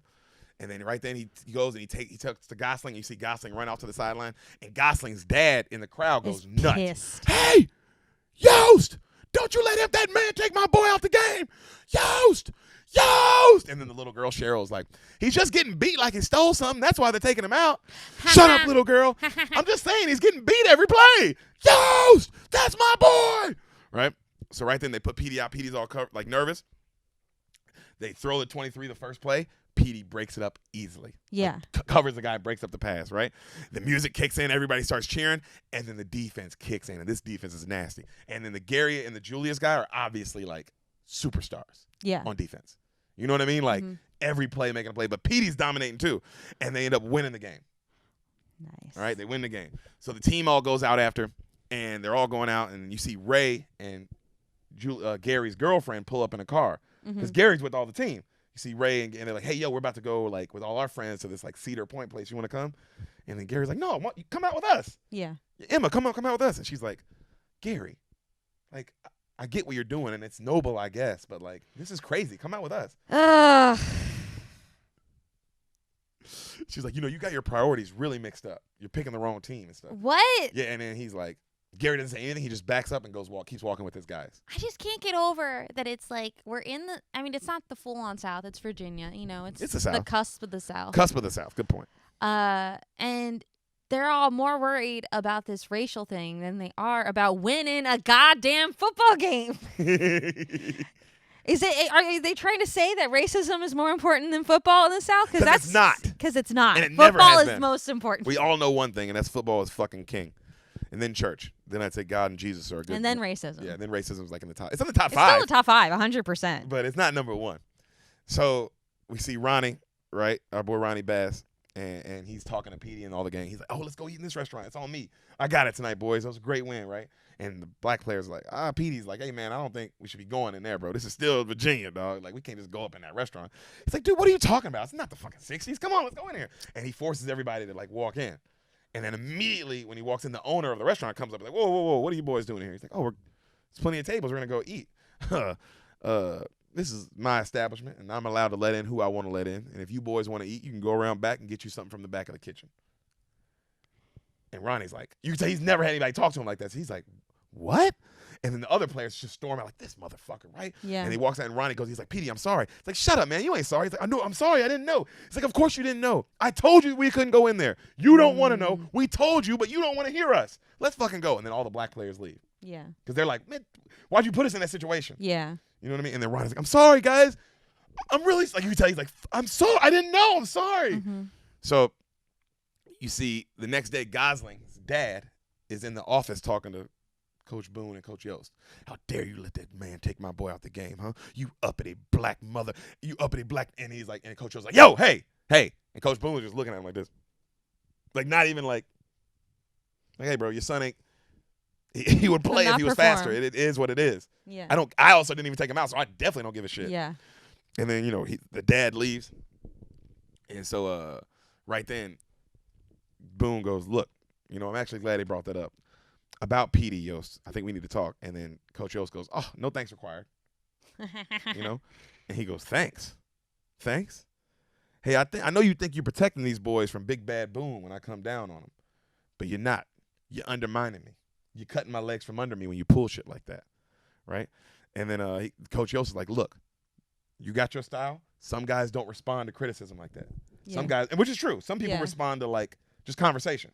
Yeah, or encouragement. Constructive criticism. You can bench somebody and be like, "Hey, go sit down, regroup, get it together. All right, we'll put you back. Like we'll come back stronger." That's the same way as like get your ass on the bench. You're still saying the same thing. You're still going to the bench. You're still going to the bench. You know what I mean? But I get what Yost is saying. Like some players, because I've met guys like that. They don't respond to, that, and then some guys don't respond to the nice thing. They need someone up their ass. They need that motivate, that fire. So he's saying that shit. And then he goes, right, he says, some boys don't respond to criticism like that. They respond to conversation. He goes, which boys you talking about, Yost? And Coach Yost's eyes get big. He goes, which boys you talking about? I come down on Gary Bertier. I don't see you say nothing. I jump down Sunshine's ass. You don't say a word. Which boys you protecting? And Coach Yost doesn't say anything. And he goes, let me tell you something, Yost. I may be a mean cuss, but I'm a mean cuss to every motherfucker on that field. Mm-hmm. All right? Which is the most fair you can be. Yeah, that's true. Because I get what he was saying of like, oh, you feel bad because I'm coming down the black guy. Like, you need to save him. Yeah, but I don't feel like that was that situation at all. I think the situation was more that Yost knew the defense was failing. And that this kid might be able to play. This kid could obviously, what his talent would be more useful there. Mm-hmm. And instead of just yelling at him and us continuing to have a failing defense, why not? True. I do think that, but I think that in my head it's like, oh, this must have happened a couple times in practice and things like that for him to be like, hey, bro, you never come cuddle the white players. Yeah, that's true. Because basically, I get what he's saying. Like, hey, don't look at them differently. Don't be like, oh, they need help. You know what I'm saying? Like that white savior shit. Yeah, that's true. Let them be men. He goes, because you're coddling them. And let me tell you something. He goes, no one cares about any of these young men. No one. And especially no one cares about the black ones. Mm. And every time you do that, you're coddling them and you're damaging them for life. Which is true. I agree with that. Mm-hmm. Of like, you can't expect some white savior to come. You know what I'm saying? Yeah. So, cut to the next day. You see Julius at the basketball park hooping, right? He's hooping with a bunch of guys. And you see Gary at his house, and he's lacing up his basketball shoes. Like he's going to go meet him. And he gets up, and his mom's like, Gary, we got church. Where are you going? He goes, oh, Mom, I'm going to go hang out with Julius at the basketball park, and then we're going to come back for dinner. And she goes, come back. Gary, could you imagine your father hearing that? And he goes, Mom. And she goes, I don't want to hear it. Get ready for church. He goes, Mom, just meet him. Get to know him. I promise you're like, I don't want to get to know him, Gary. Now get ready for church. He's like, oh. Right? So the next game, they're losing. And all the players are all arguing with each other. Yeah. Gary's having a really bad game. Julius comes up to him and goes, dude, look, bro, I don't know what's going on in your head tonight, Superman, but you need to fucking figure it out. Because, look, it's cool that you didn't show up to the basketball thing Sunday. I knew you weren't going to come anyway. I know we haven't talked about it, but I didn't expect you to come, if I'm being honest. And Gary looks at him, and he goes, man, don't talk to me. You ain't got nothing to say to me right now, so don't talk to me. And he walks off. Because I do get Gary of like, dude, I was trying to come. Yeah, you don't even know. You don't even fucking know, bro. But I get Julius of like, hey, bro, I don't give a fuck what it is. Get your head out of your ass and play this game. Also, there's something to be said about like how it must feel to be a white player and you feel like you're doing the right, not even doing the right thing, like you're past it, but you're getting like reprimanded for that at home. And your girlfriend and your friends, yeah. And all these black players are like, you don't know what we go through, and it's like, yo, you don't know what I'm going through just to be cool with you. To be cool with you. It's a lot going on. And not like that's a defense, but it's not a defense. But I see why he's. I get where he's coming from in this scene. I do get where he's coming from. And I think that's the whole point about life is just trying to understand where somebody's fucking coming from. Exactly. Whether it's right or wrong. Mm-hmm. Because it's like, oh man, who cares what people are saying? Like they're being crazy, and it's like, yeah, but I have to live with these crazy fucks. Exactly. You don't. I know you have. I'm not saying you don't have to put up with them. Obviously, you have to put up with the way worse end of the stick. Yeah. But I am dealing with this shit, trying to hang out with you. Mm-hmm. So don't come jumping down my throat and making me feel bad about it. Like you know what I'm saying? Like I stood you up or some shit. Yeah. So, game goes on. You see the players on like, oh my God, yo, if we play like this next week, we're gonna get our ass kicked. Like this is a bad game. The offense goes back out. Rev scores a dope touchdown. They win by like a point. Wow. They barely win. All right. So Boone, he comes to visit the next day to Coach Yost's house. And he goes and he brings his daughter. And like the little Cheryl girl's like, hey, you want to play basketball? And she throws the basketball at her when she gets out the car. And the little girl dodges it. And then Cheryl's like, oh. And then the little girl, the black girl, holds up her nails like, I just got these done. And you see Cheryl just go, like, they just hate, like, just the, like, I like that they were like, yo, this isn't even about race. This is just like, oh, I don't like her. I don't like your personality. I don't like who you are. Yeah. Yeah. So Boone goes to the office and he tells Yost, like, hey, yo, I got all this game film for this, like, for all the games we're going to play, and I got game film for this one team that will probably end up playing in the state championship game. He goes, damn, like, you already got that? And he's like, yeah, it just like, and Yost is just like impressed and like, damn, this guy works. Like, yeah. You know what I mean? Like, this dude really knows what he's doing. It's like one of those kind of He admires him as a coach. As a coach, as yeah. fellow coach. It's not even some rate, just like, damn, this dude knows what the fuck he's doing. And then he, as they're going over the tape, Boone goes, oh, by the way, I brought my daughter. She's outside playing with Cheryl. And anytime you ever want to bring Cheryl over the house, just know she's always welcome and we're more than happy to have her. Aww. And Yost kind of smiles like, okay, right? So the next day at school, we see Ronnie outside before school, Ronnie Bass, California boy. Oh, yeah. He's doing yoga in front of school, right? Yoga or Tai Chi? Tai Chi, I guess. Yeah, that's the one where you're moving. Yeah, he's doing that, that's right? Tai Chi. And all the girls are just obviously just staring at him. Mm-hmm. You know? He's also from California. He's got the hair. Like, oh, he's going to be. Oh, yeah. He's in the South, he's going to win. Oh, definitely. He's going to win. It's also you're a different kind of white guy. Because he's foreign. white, but he's different too. You might as well be. You might as well be from Paris. Yeah, because you're like, who is this white boy? Yeah, he ain't nothing like these white boys. Mm-hmm. So all the girls are staring at him. And Petey comes up like, man, what y'all staring at? And they're like, Ronnie. He's like, Sunshine? You know, Sunshine don't even play. He rides the bench. Like, I'm the one out there dominating on the field. And they're like, who cares about the field? He's beautiful. And like, you know, he's beautiful. He's from California. And then one of the girls like, yeah, a California dreamboat. And then he's like, no, you guys hear me? He's a California. He's a Californian. Does that y'all make sense to y'all? And then right then a big white dude pushes Petey. Goes, why are you talking to my girl? And Petey's like, well, I didn't see no livestock around, so I don't know who the fuck you talking about. And then all these white boys come up and grab him and pin him on the locker. A bunch of black guys see that, and they run over, and the fight starts breaking out. Oh, wow. You see Gary and Julius see this, run up, and Julius grabs all the black guys, throws them off. Gary grabs all the white guys, throws them off. And, of course, all the black guys look at Julius like, oh, what, you Uncle Tom now? You going to help these white boys? You fucking Uncle Tom? And Julius like, hey, man, I don't know who the fuck y'all talking to, but I'll kick every one of y'all's ass. Yeah. Because they're so big, Gary and Julius, you know what I mean? And then the other white guys looking at Gary like, look like you found some new friends at the zoo, Bert here. He's like, yeah, get the fuck out of here. Like, you know what I mean? Mm-hmm. And then Gary and Julius kind of look at each other like, good job. Like, good job, not letting team. this shit happen. Yeah. Yeah, good job, team. I get it, though, because you're also like, yo, bro, we didn't do all that training camp and all this shit just so we can not have a season. Also, so that other people who aren't on the team can get in the way of our season. Can fuck up with our chemistry. Yeah. It's great. Yeah, it can't happen. So I just can't get over the school that doesn't want to win. So we see Yost, the assistant coach, and the assistant coach out at a diner, right? And they're talking. Uh-huh. And the assistant coach, the white guy, he goes to Yost. He goes, hey, by the way, if Cheryl wants to come by tonight, I got my daughter tonight. So if she wants to come by and hang out with my daughter, she's more than welcome. And he goes, oh, she would. Thanks for the offer. But she's actually at the Boones tonight. And the assistant coach goes, the Boones? And he's like, yeah. Look, man, I don't know what you're doing, Yost, but eventually a man's got to pick sides. And you know what I mean. And Yost is like, oh, come on. He's like, you know what I'm saying, all right? Because I'm not going to put up with the rest of the season with this uppity.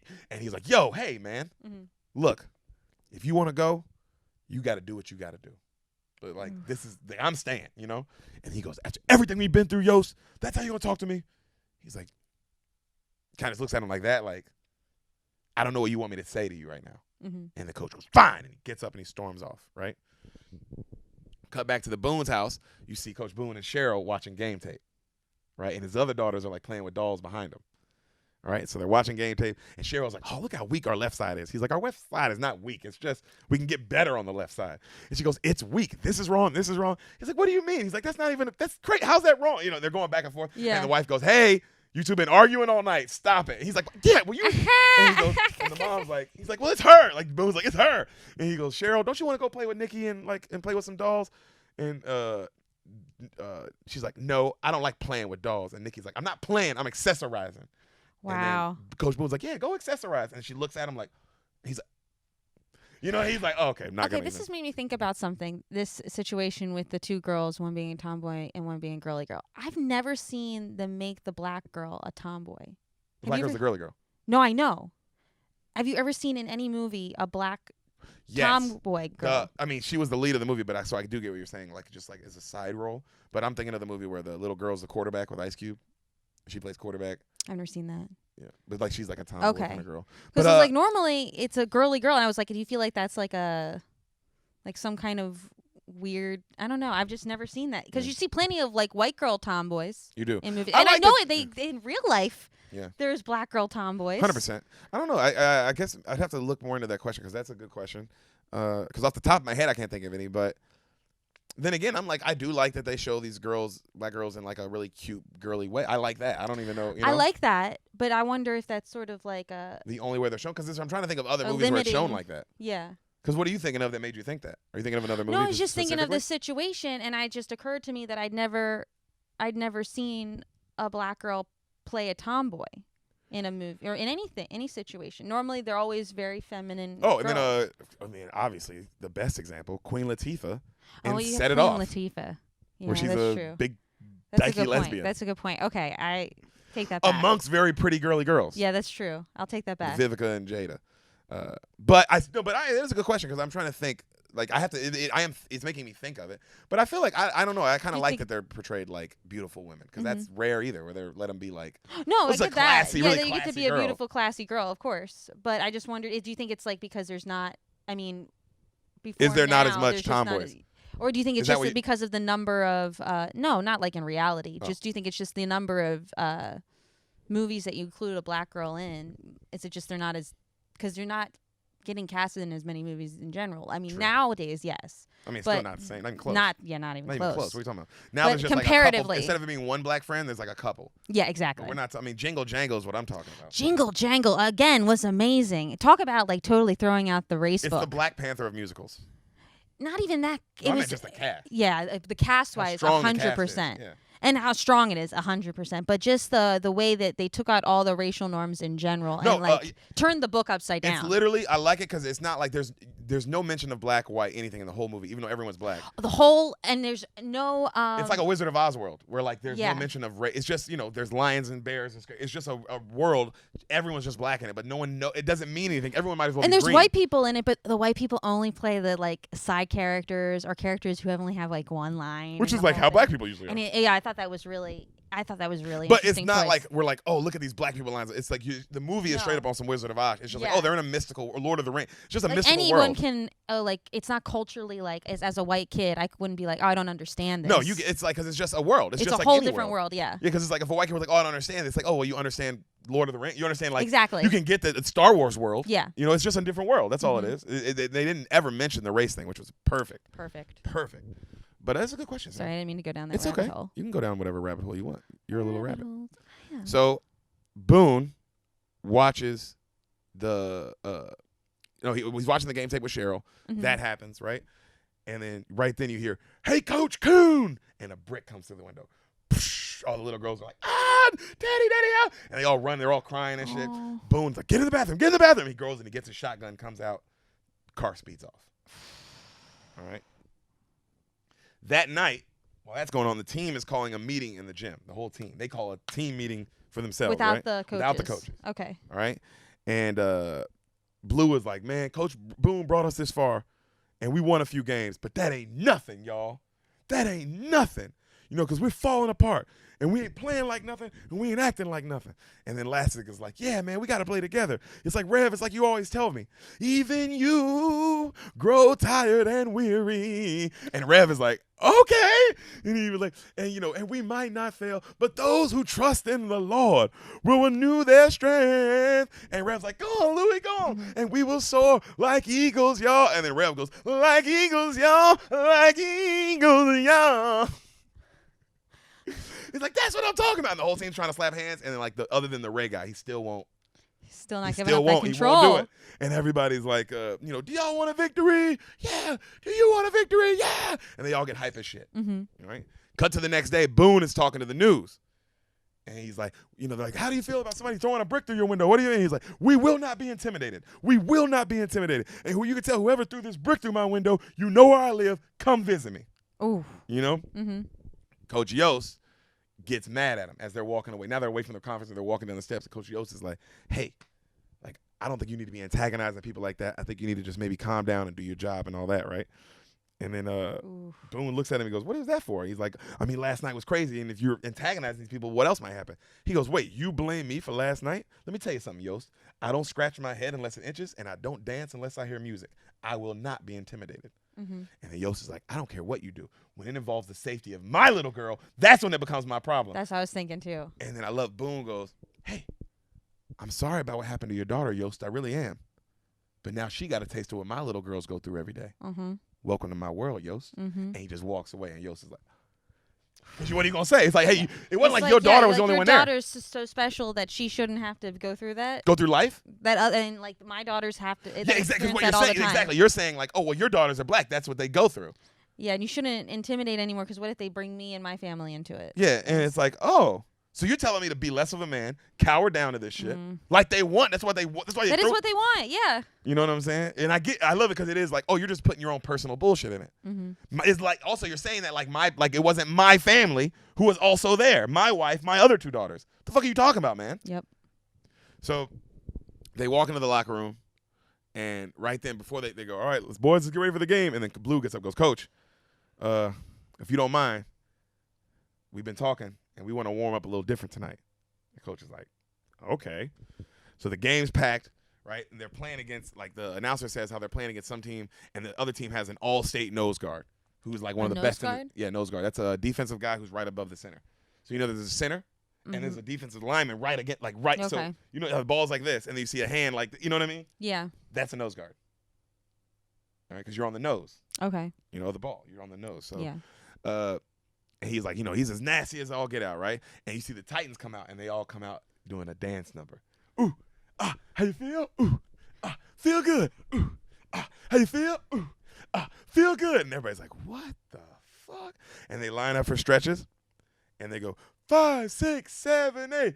We are everywhere we go, everywhere we go. People want to know. People want to know. Who we are. Who we are. So we tell them. So we tell them. We are the Titans. We are the Titans. The mighty, mighty Titans. The mighty, mighty Titans. Ooh, how you feel? Ooh, feel good. Ooh, how you feel? Ooh, feel good. And so the other team, and this is a full dance number, and all the players in the stands is going nuts, obviously. Yeah. And the player's like, what the fuck? And the other coach goes, hey, Tyler, to his evil, like his nose guard. He comes up, yeah, coach, shut him up hard. Which also I would have said is good. It's not even it's just like, oh, they think they're going to dance on our field? Oh, yeah. Shut them the fuck up. Oh, it's like that fight that the Ravens got into with the Titans at one time because they were dancing on the field. Yeah. Darren. Debates, you fucking son of a bitch. How dare you do that to our field? Good job, buddy. So, game is packed, right? They do the song. Game starts. The Titans have the ball. They're on offense. Rev's at quarterback, right? And he's like, down, set. And then Lastic goes, audible. Omaha. He's an O lineman. Okay. So that means audible. That means like, hey, let's we have to change the blocking scheme. We have to change the blocking scheme. We have to do I see something. We have to change it. Audible. Omaha, audible. As he's saying that, the camera pans over to Ray, who the audible is for. Yeah. And Ray just kind of smirks. He doesn't do anything. Right? Hut. Ray acts like he doesn't hear it and kind of goes the other way. And a guy comes straight through that nose guard guy and blasts Rev. I mean, what? Like the kind of like crack, like you hear it, and he's down on the ground. Right? And they're like, show's over, Sambo. Kind of pushing things starts off, and Ray's just sitting there, breaks his wrist in his hand. Oh, he's like the most likable character. I know, Rev's the best. And of course, so while they're on that, he's and then of course, Lastic is, because that's his best friend, he's like, Rev, I'm so sorry, I called audible. I promise I called audible. And then Ray's like, dude, I didn't hear nothing.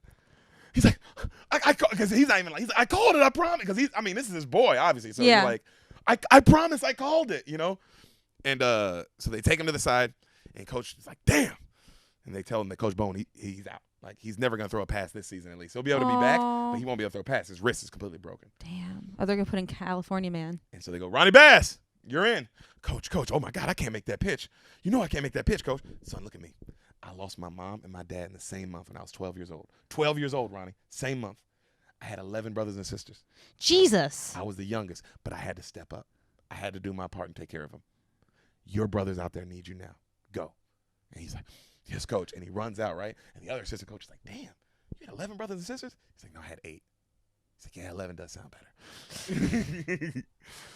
And so he goes out there, and they're like, oh, man, all the players kind of have their head down. He's like, yo, boys, get your head up. Huh? Y'all ain't never seen a white quarterback before? Come on, y'all, get your head up, man. It's me. We're going to do this thing. He goes, we're going to run this, like something, 34 of here. And Lastic, let him through. And Lastic's like, let that dude through? What? Just let him through? Trust me, let him through. Oh, boy. All right. And then he goes, down, set. And then Lastic kind of smiles at the guy, and the guy's looking at him. Hut. Lastic just kind of moves. And then Ronnie drops back, throws a pass. He sees the guy coming, just drops down and fucking flips him. Wow. Like with his head? So he throws the pass, like he's looking this way. So the guy's going to come hit him, like, boom, hit him. Yeah. He just drops down like a ball, like this. Ah. And the guy, boom, like flips, obviously. Ah, yes. And then he gets up and he's just kind of looking at him, and the crowd is like, oh, right? And everybody's like, damn, one of the players comes up, you a bad white boy. And then Ronnie, this dude is cold as fuck.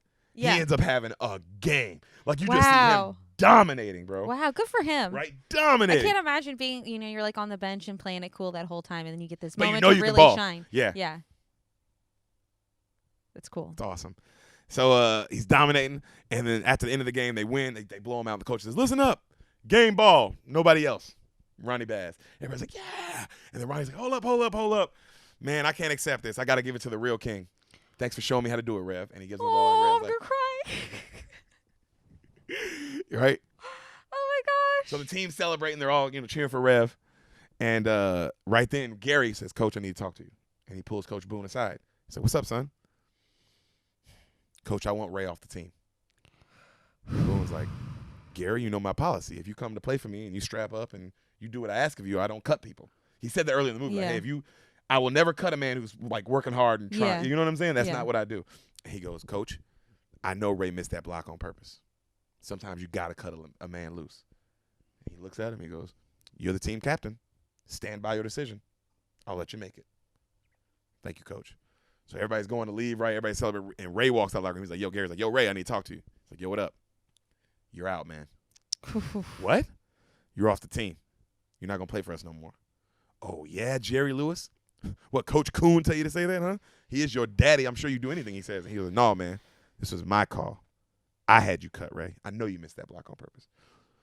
Man, you going to throw away our whole friendship? We've been friends since we were little kids. For them? Gary just looks at him. Fine, and he leaves. Ray just walks away.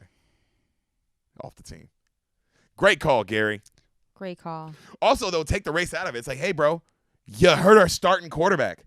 Yeah. That's a fucking problem. That's a huge problem. What if Ronnie wasn't that good? Oh, gosh. Also, again, is racism really more important than winning football? You can still, do your blocking assignments and hate black people. Yeah. I mean, I'm sure there's plenty of people Who in the do that? NFL who do that. Today, in 2020. Today, I mean, I've heard how they responded to the whole kneeling thing. So Yeah. I think Some of them have some issues, some darker demons. but they'd still rather win and get make paid that money. And make that money and be a part of be a part of a thing. Yeah. Because it's also that too. You're a part of the city's fabric when you win. Yeah. You would know. 'Cause look at Baltimore. Look at that Raven shit all over this place. When you win, bro, people in the city respond. Mm-hmm. People like winners. Don't give a shit about color when people are winning. Nope. So the next day, you see Julius walk through the neighborhood, right? And you hear James Taylor playing in the back. Yesterday morning.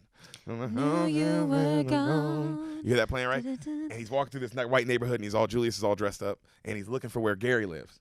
And a cop pulls up. Whoop, whoop. He's like, officer? And the cop's like, heck of a game last night, son. Amazing. Goes, man, that's the best defense I've seen in 30 years. Thank you, sir. You tell that coach, keep on doing it. You guys are great. Thank you, sir. And he drives off, and he's like, you know what I mean? And then Gary's like, yo, what up? He's like, yo, Superman. And they kind of do a little thing, and they hug. And then you see his mom looking at him and then she walks up, and she holds her hand out, and Julius goes, and gives her a big old bear hug. Oh. And Gary just starts laughing. You see the mom even start laughing. And it's like, don't you love it? Yeah. Right? And then montage, right? And and they're just team is just. I don't know what dominating. song you're trying to sing there. It's a famous song. I can it's like.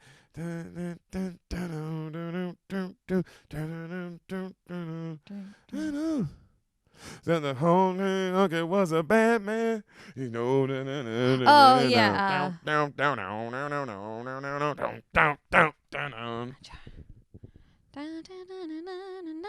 Yes, that one.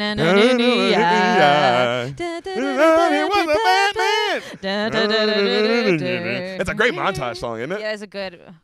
To have, like, winning going on? What's the chorus go for that? I can't remember. I just know that. You know what I'm talking about? Yeah. The guitar kicks in.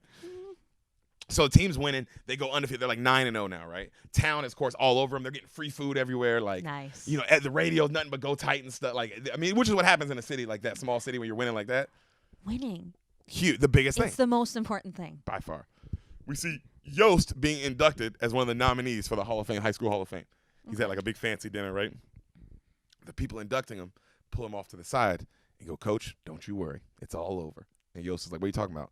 We're going to handle this Boone situation. He'll be out. You'll be the head coach. And he's like, what do you mean? Don't even worry about it, Yost. It's all taken care of. And then all the guys shake his hand. And he's like, he's like, what the I didn't ask for He's this. like, what the fuck is going on? So he goes, and he said, once that happens, all roads lead to you in the Hall of Fame, right? So on the news, you see the coach Boone and Coach Yost. They're watching the news, and the team they're playing that week in the regional championships. The coach is talking shit. He's like, "Oh, my boys don't love nothing more than knocking the chocolate off some boys." Right? And they're like, "Wow, really?" And they're like, "We heard, Coach, we heard that you didn't exchange game tape because you always have to exchange game tape before the game. Oh, you do? You have to, yeah. I didn't know that. You have to. I mean, you have to. It's like a you know, in court, the lawyer, they have to exchange each other's, like, anything you're gonna use, the other lawyer has to know. Gosh, football is so serious. Fucking serious, bro. Crazy. I did not know that. I thought that's just stuff that they like. I thought when they're looking at game tape, it was something that they got, like not that they were given to them. If they ask, you have to give it. Okay, and he wouldn't. And he said, "No, I'm not gonna help that monkey." Right? And Coach Boone kind of looks at him and was like, "Okay." So did they give him their game tape? I mean, I don't know, but I'm assuming. Yeah, that's so rude. Cut to regional championship game. Okay. All right? It's a big game. Game starts, the refs throwing flags every play. Remember what he said? Don't you worry about it, Yost. We'll take care of it. Oh. That's what the Hall of Fame gets. So refs are throwing flag every play. First, Boone is calm. Like, hey, ref, can I talk to you? The refs are ignoring him. Ref, that was a crazy call. I just want to talk to you. Another crazy call. He's like, are you cheating my boys, ref? Another 15 yards. Personal foul on the coach. Stepping across the sideline. Oh. You cheating my boys? Let him play. Let him play, cheater. You cheater. And then Yost is just watching, and he's like he doesn't know what to do. He's like, fuck. You know what I mean? Yeah. And he gets pissed. More flags. Like, they're just not letting him do anything. You know what I'm saying? And then finally you hear Yost go, Titus, timeout. And then he goes up to the ref. The ref's name's Titus. He goes, Titus, I know all about what's going on. He's like, what's going on? You call this game fair, or I go to the papers. I don't care if I go down with you, but I guarantee every last one of you ref sons of bitches will be in jail if you keep playing this game like this. Stop cheating, my boys. And they're like, dig your own grave, coach. Okay. And he turns around. What? Is this Yost or Boone saying Yost. this? Yost. Okay, yeah. Yost I knows. thought it was Yost. Yeah. So because he knows what's going on. He knows that, this is clearly rigged. Mm-hmm. You know what I'm saying? So he calls his defense on me. And he starts jumping down Petey's throat. Mm-hmm. Because Petey's fucking up. He's jumping down his throat. And, of course, Petey don't respond to that. Don't like and Petey's that. like, and he's like, what, you don't want to play, Petey? And he takes his helmet off. He's like, get him out. Alan, you're in. So Gosselin comes back in. Petey quits. He literally leaves the whole stadium. Jeez. You see him walk off. Brown bear. Brown bear, right? Also, every time I watch that, I was like, bro, that's some bitch. That's the most bitch shit of all time. Yeah. I'm not saying you don't respond well to criticism, but if it makes you quit. Yeah, you should just sit quietly on the bench. And learn how to respond. Yeah. But to quit is like, oh, I can't even be around you. I wouldn't be able to be around that kind of energy. So Gosselin goes back in. He looks at him. He goes, boys, they don't gain another yard. We blitz all night. They gain another yard. I'm taking every last one of you out because you're going to make them remember forever the night they played the Titans. And they're like, yeah. Right? So the next play, Julius makes a crazy hit. You see Gary run over to the sideline of the other coach and just point at him like that. And the coach is like, the fuck is going on? And then they just start lighting them up. They literally don't gain another yard. Nice. Bam, just defense, just boom, hit, hard hit after hard hit after hard hit after hard hit. And then finally you see Yost goes, Herman, run it up. Leave no doubt. Herman's like, okay, run it up means run the score. Like, don't take the starters out. Run the score up. Leave no doubt. Basically like a fuck you to the Hall of Fame people. Like, I don't even want this game's final score to be 20-12. I want this final score to be 50-6. You know what I'm saying? Like, embarrass them. Yeah. Don't call off the horses. Run it up. So the final score ends up being 44-14. They beat the shit out of this team. Wow. Right? They're shaking hands at the end. The Hall of Fame guys come down. They go, Yost. He walks over. You just lost yourself the induction into the Hall of Fame. Oh, no. And he's like, oh. Right? And then they walk off. And you see Boone shaking all the players' hand. Coach Boone, he's shaking all the players' hand. And then he sees the other coach, just like, you shake the other coach's hand. He goes, Coach, good game. And the other coach goes, and he walks by him. And he goes, hey, yo, Coach. Coach Boone pulls out a banana out of his pocket. Here you go. And the coach is like, you know what I mean? Also, what a great subtle, like, fuck you. I'm a monkey. You're a monkey. Ooh, ooh, ooh. Ooh, ooh, ah! So. Also, it's like, hey, we're all the same. Yeah. If I'm a monkey, you're a monkey. What are you talking about? And I'm the monkey who just beat your ass. And I beat your ass. So they have a little mini team parade after the win, right? The town, like everybody at the game. Huge, like everybody's going nuts. You see Petey's pissed, and Ronnie's trying to talk to him like, Petey, come on, man. Can't act like that, dude. We want Petey. He doesn't want to hear it.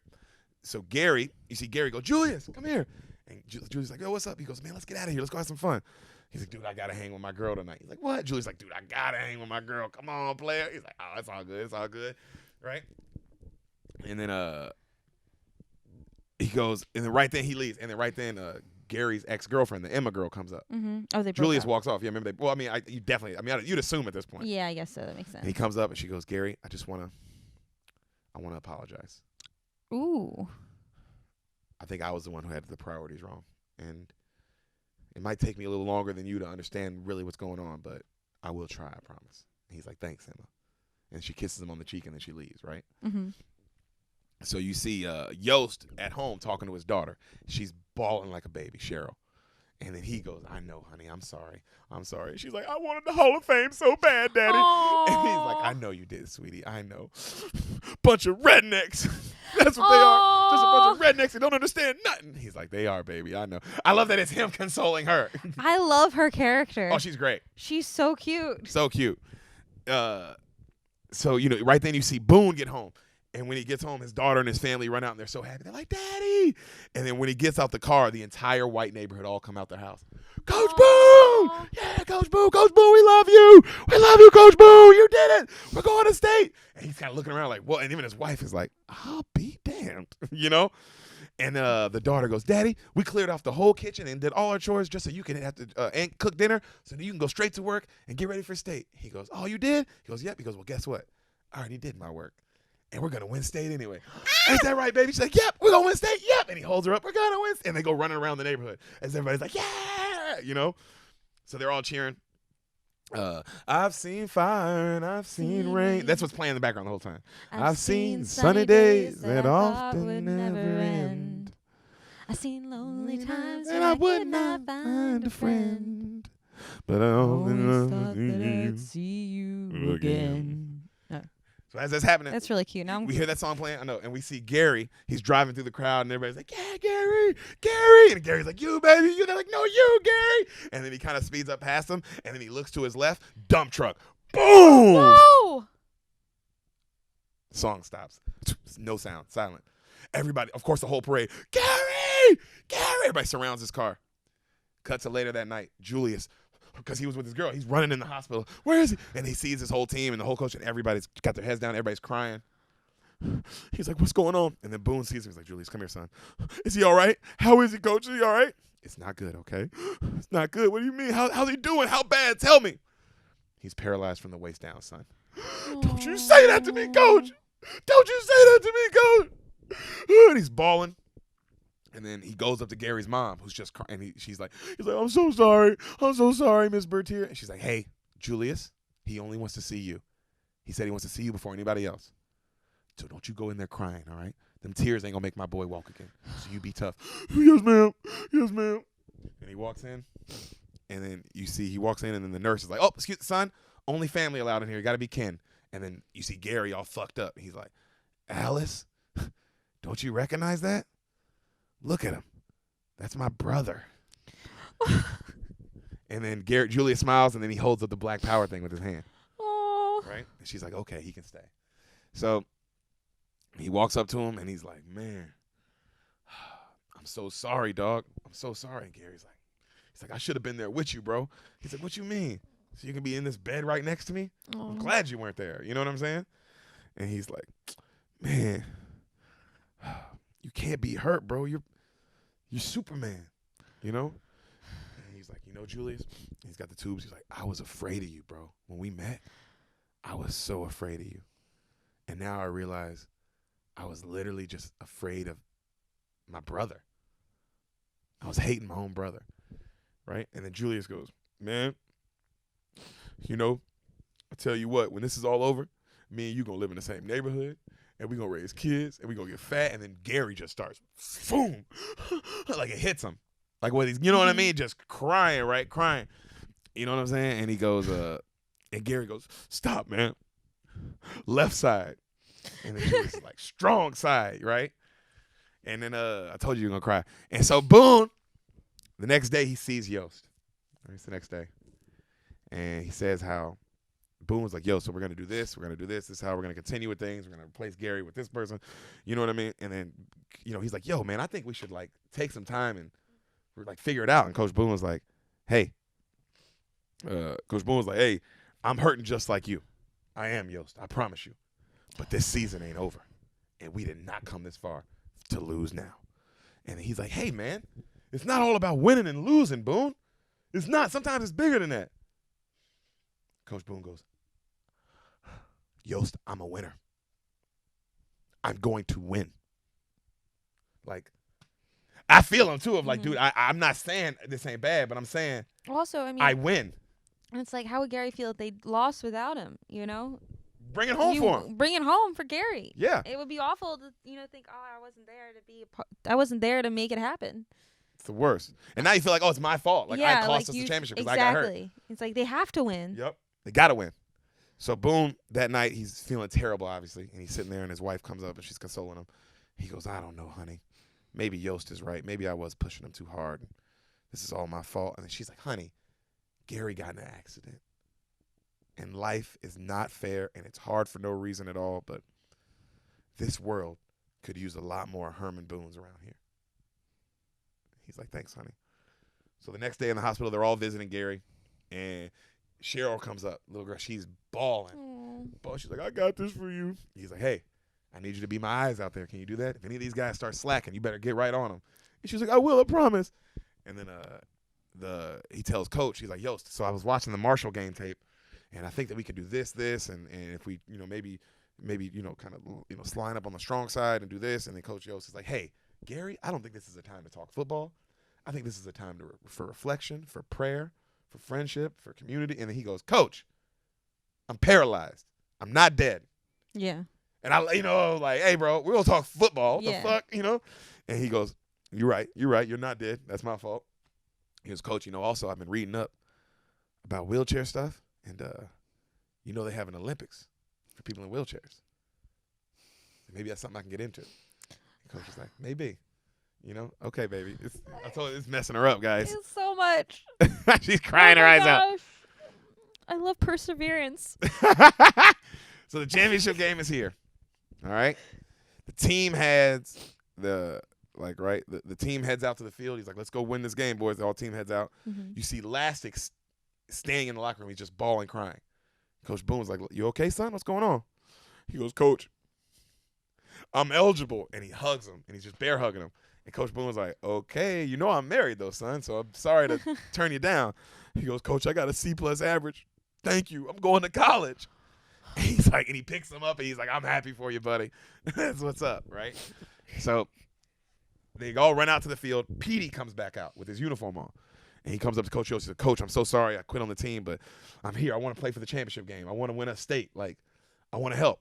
And he goes, I'm sorry, son. You abandoned your team Yeah. in the time of need. Yeah, you can't just walk off and expect to play in the Yeah. championships. He goes, you want to support your team? You want to prove you still want to be one of us? You'll sit on that bench today, and you'll cheer us on. Mm-hmm. Yes, coach. All right. What did It's he also say? like, dude, that's a Yo, what did you think was gonna happen? And he said you'll get to start next year as a senior. Yeah. It's like that's a fair. It's like, hey, Yeah, bro, what- that's the fairest offer. I could have just not let you quit That you quit. in the middle of a game. You walked off the field. While we were losing. What? Yeah, you're not playing today, dude. You're Yeah. in your fucking mind. So you see Gary's mom right then. Gary's watching on TV at the hospital because this is true. They show state championship games on TV. Mm-hmm. I always remember that as a kid because I was watching state championship games my whole life. You know what I mean? And so Gary's watching at the hospital, and they go, oh, it looks like that's everybody's standing up. Oh, there's Gary Bertier's mother, 2-time All-American who just was paralyzed in a car accident, and everybody, both sides, stand up and give her a standing ovation. Aww. And you can tell she's just like, that would be. As I'm a parent, I'd lose it. Sam, if you were a parent right there, your kid's already paralyzed, you got to go to the game. Yeah. Because your son obviously like, hey, you got to go support him. You got to go support the game. And also, you just see how much your son meant to these To the other community, to the teammates and to the community, And even the other team, just like the respect of like, oh man, that's not fair. And it's like when a player gets hurt and carted off the field, everybody should stand up. Yeah. That's why both teams do that, because it's like, bro, that's crazy. You know what I'm saying? This is crazy. You don't say when somebody gets hurt, tighten up, pussy. Cleveland Brown fans. A guy fucking lost his career. Somebody was like, tighten up, you pussy. It's like, Oh, Jesus, bro. He's got to go gosh. explain to his family what he's going to do the rest of his life. So that happens, right? The team comes out, they're doing their dance. Ooh, how you feel? Ooh, feel good. How you feel? Feel good. So Gary's girl, like as the game's right about to start, you see Julius about to put his helmet on. Gary's ex-girl, Emma, runs onto the field, like onto the sideline. And everybody's like, well, ma'am, you can't be here. And she runs right up to Julius. And she holds out her hand. Wow. And he's like, nice to meet you. It's like, it's nice to finally meet you too. Have a good game, Julius. And then she runs back off. I like, because, for her, she has like, I can't, but like, first off, my ex-boyfriend's paralyzed Yeah. after explaining to me how I was being a bitch for the last hour and a half of this movie. Yeah. And now he's like I got to say something to this guy. Mm-hmm. I have to. So game starts. The other team immediately, this is 1981, so I'm explaining. The other team immediately audibles into shotgun. Which you know what shotgun is, right? When the quarterback's, so you're under the center, when the quarterback's right under his butt and he's hiking under his butt. And the shotgun is when he's like 5 yards back. He's farther back and and he's they he snaps it to him. Yeah. So in 1981, that was like only a couple NFL teams did that. And I mean Really? like one or two. Oh, yeah. Because I feel like that's a really common move. Oh, it is. So that's called the West Coast offense. And that didn't come around until mid-80s. Like, it was already around, but it didn't hit stride until the San Francisco 49ers with Coach Walsh in the 80s. Okay. With Joe Montana in that era of football, Jerry Rice. But that's when, and now, of course, that's offense. That's every offense. Okay. You know, it's called the West Coast offense. But so in 1981, and on a high school team, it would be it's like, unheard of. yeah, it'd be like, what the fuck is this shit? Yeah. Right? So they go into that, immediately start killing them. And they drive down the field easy, and then our boy Ryan Gosling gets burned for a touchdown again. Easy. You know what I'm saying? Next series, Ronnie Bass, he's making some dope plays, but they get stopped. Yost and Boone are arguing. Like, you need to get your offense together. You need to get your defense together. Figure that defense out. He's like, woo-doo-woo. They go down at the half 7-0. As Coach Yost is walking to the sideline, his girl Cheryl comes down like to yell at him, Coach. And he looks at Coach. She's like, Coach, you got to get some help on the defense. You got to do something. And he looks at her and he's like this, and then she goes, Coach, now's not a time for pride. Like, figure it out. Mm-hmm. You know? And he goes in the locker room, and Coach Boone's giving his speech. He goes, look, guys, no matter what happens out there this second half, I'm proud of you. You did your best. You're fighting. And win or lose, we're going to leave this stadium with our head held high. And then Julius goes, Coach, with all due respect, that is not enough. That's not enough. You demanded perfection from us all season. He did. And I'm not saying I'm perfect, because I know I'm not, and none of us are in this room. Nobody's perfect. But this team is perfect. Up to this game, we have never lost. And I plan to keep it that way, Coach. And then Yost gets up and he's like, boys, I hope you've learned as much from me that I have from you. You've taught me not to judge a man by what he looks like, but by his character and who he is. Mm-hmm. And Coach Boone, I need your help on defense. They're kicking my ass out there. And Coach Boone kind of smiles. And then Coach Boone takes over the defense. He's like, all right, this is what we're going to do. Ronnie Bass, you're going to play both ways. Whoa. Because Ronnie's like, hey, he's you're a too bad good. boy. He's a bad Bass. You know what I'm saying? And he's like, we're going to play you, Glasgow, Davis, you're all going to be playing both ways. It's our time. Let's get out there and play. Right then, Gosling comes up to Coach Yost, and he's like, Coach, I can't play with these guys. All right? And he goes, I didn't. And Coach is like, what do you mean? He's like, look, man, I didn't ride the bench all year for us to lose on my account. Put in Petey. He's so much better than me. Wow. And he goes, you want Petey in? You go tell him. It's your spot. Yes, Coach. And he runs over and you see Petey kind of like his head down. He goes, you don't see what he says. And then Petey looks up. He's like, for real? He's like, thank you. Thank you. And then Gosling's like smiling. Right? And then the first play, Petey knocks a nigga out. What? You know what I mean? Just like, oh, this dude is way too good to not be playing right now. Even if I'm sorry. When we were down in the second half, I'd have been like, hey, Petey, you're playing. We're not losing this fucking game. Yeah. I don't give a shit. We're not losing this game. So they start playing good. Defense playing strong. Ronnie gets an interception on defense, Ronnie Bass. And they drive down the field. They kick a field goal. Now they're down 7-3 going into the fourth quarter. All right, close game. So they're like, Marshall has the ball under 2 minutes. All they got to do is hold on to the ball, keep driving, and they will win the game. They'll be state champions. You see the next play, Julius gets like blocked, and the guy runs by him. And so the guy's running down the field. Looks like he's going to score. Yeah. Julius gets up and hawks him from behind, strips him, foom, like that, right? Wow. Strips the ball. Ball pops out. Petey picks it up. Everybody's like, hold on to the ball, Petey. Hold on to the ball, Petey. He gets tackled. He's holding it like this. Yeah. You know what I mean? They're like, hold on to that ball. Timeout, timeout. They got enough time for one play. Wow. 75 yards to go. Whew, right? That's a lot of yards. Yost is like, Coach. He's like, to Coach Boone. He's like, Coach Boone, I know it's your offense, but you got to do something different. They're expecting something on the strong side. That's where you've been running all day. You got to hit them with something tricky on the other side. And earlier in the season, I forgot, but Coach Yost told him something like that earlier, and he didn't listen. You know, just like how he didn't listen to his defense. It's like they were just like too proud to be like, I'm not going to take anything from you. Yeah. And he looks at him. He's like, okay. He goes, Rev, can you run the ball, sir? And Rev's like, yes, sir, I can, because he's got a thing, but he can't throw, but he can still run. Okay. You ever seen somebody with like the players that have the cast? Yeah. Have you ever seen that? A guy play football with a cast? No, I've never seen him so play that with happens. a cast. A lot of players will play with a broken Wow. arm. Oh, yeah. Really? All the time. Because you can bandage so up your dangerous. Remember what Jackson, when we went, and he had that little that balloon thing? Yeah. So they have those for football too. Wow. So Okay. you can keep playing with like a fracture or broken limb or something. Yeah. Gladiator sport, bro. Well, I mean, if they put the guy in who has his wrist broken, aren't they going to assume that he's going to run it instead of throw the ball? No, because you go out there as two quarterbacks. They don't know what's going on. Now it's just two quarterbacks. Oh, it's two quarterbacks. He's Okay. a quarterback too, so you're like, I don't know what I don't the know fuck's what. going on. Okay. Yeah, that makes Clearly sense. something's about to happen, but I don't, they don't know. And so they go out there. They have 75 yards to go, all right? And then they go, all right. He goes, Rev, I want you to do this. You're going to run a fake 23 backside, fake 23 blast with a backside George reverse. Fake 23 blast with a backside George reverse, like your life depended on it. Go, son. And he runs out there. He tells Ronnie, ready, set, hut. They go to the left, like a pitch to the left, running back's running. And then Rev does a little fake, comes back around. You know what a reverse is? No. So a reverse is like the running back. Let's say this is the quarterback. Running back's behind him. Yeah. I pitch the ball, so you're running this way, right? So parallel to the line. No, like you're running, you're running like you're gonna run a sweep around the side that way. The receiver, who would be Rev, fakes like he's gonna go block, stops, comes back around. That running back pitches him the ball. Now he's coming back this way. Okay. A reverse. Yeah. All like right. A handoff. A handoff. Yes, like a handoff. But not handoff, like a throwing handoff. Throws like so instead of him just running this way, the receiver comes back, so he kind of he hands it off to him. So now somebody's coming back this way. Yeah. As the defense is It's already headed that way. Yes, okay. that's Oh, why wow. reverse. Okay. All right. So he's growing now. Rev's fast shit. He's running around the sideline, and Ronnie's lead blocking. And Ronnie, if you're a football person, this would be by far the greatest 3 blocks of all time. He's leading the way. Bam, huge block. Bam, another huge block. Bam, flips a guy, huge block. Wow. And fucking Rev scores 75 yards on the most improbable touchdown that would never happen in Whoa. football. Sam, that would never happen. But it's a true story. Yeah, but that play definitely didn't happen like that. How do you know? Because that's not how football works. Did you look it up?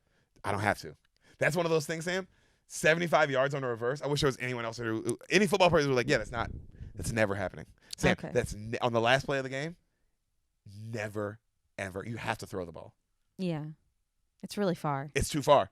Even one play. Because all the defense would do is have three down linemen, like 3 people on the line, right? Defensive linemen. Everyone else would be like 50 yards back. Yeah, because it's such You a have to long score. way to go. Yeah. Now it's like there's a huge in 30 yards in front of the goal line, all these players are standing there and they're waiting for you. So it's like that's what I mean. Like you have to throw. Yeah. A run just isn't gonna do it. But they score. Crowd goes crazy. Team starts celebrating. Everybody goes fucking nuts, right? Obviously, they rush the field. People are going crazy. Yost and Boone, like they hug each other. And then Yost goes, man, what you did for those boys, you were the right man for this job, Coach. You were the right man for this job. And then Coach Boone goes, you're a Hall of Famer in my book, Yost. And they hold each other's hands up. Cut back to the narrator. The Titans danced their way into history that year and were the number 1 team in the state, second best team in the country. All right, this is true. They vote on the best team. So even though they don't play, like they do a ranking of all the best teams of each state, and they see who is the best, like that by stats and numbers and how many All-Americans and all this stuff, right? So Gary Bertier won the gold medal for wheelchair shot put. Oh. My daddy coached him. Oh my God. But sadly, 10 years later, Gary died. Oh. And that's why we're back here today. Cut to the beginning of the movie, everybody coming to the cemetery for the funeral. Oh my gosh. I know. How did he die? Did they say? Mm-hmm. So, people say it can't work, black and white, but we make it work here in Virginia every day. And we always, always remember the Titans. So cut to the boys are all at the funeral. They look all older. And then Julius starts going. He's holding Gary's mom who's crying. Na, na, na, na. Na, na, na, na. Hey, hey, hey. Goodbye.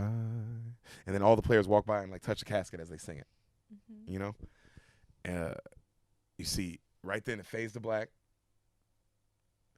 I know you want to leave me, but I refuse to let you go.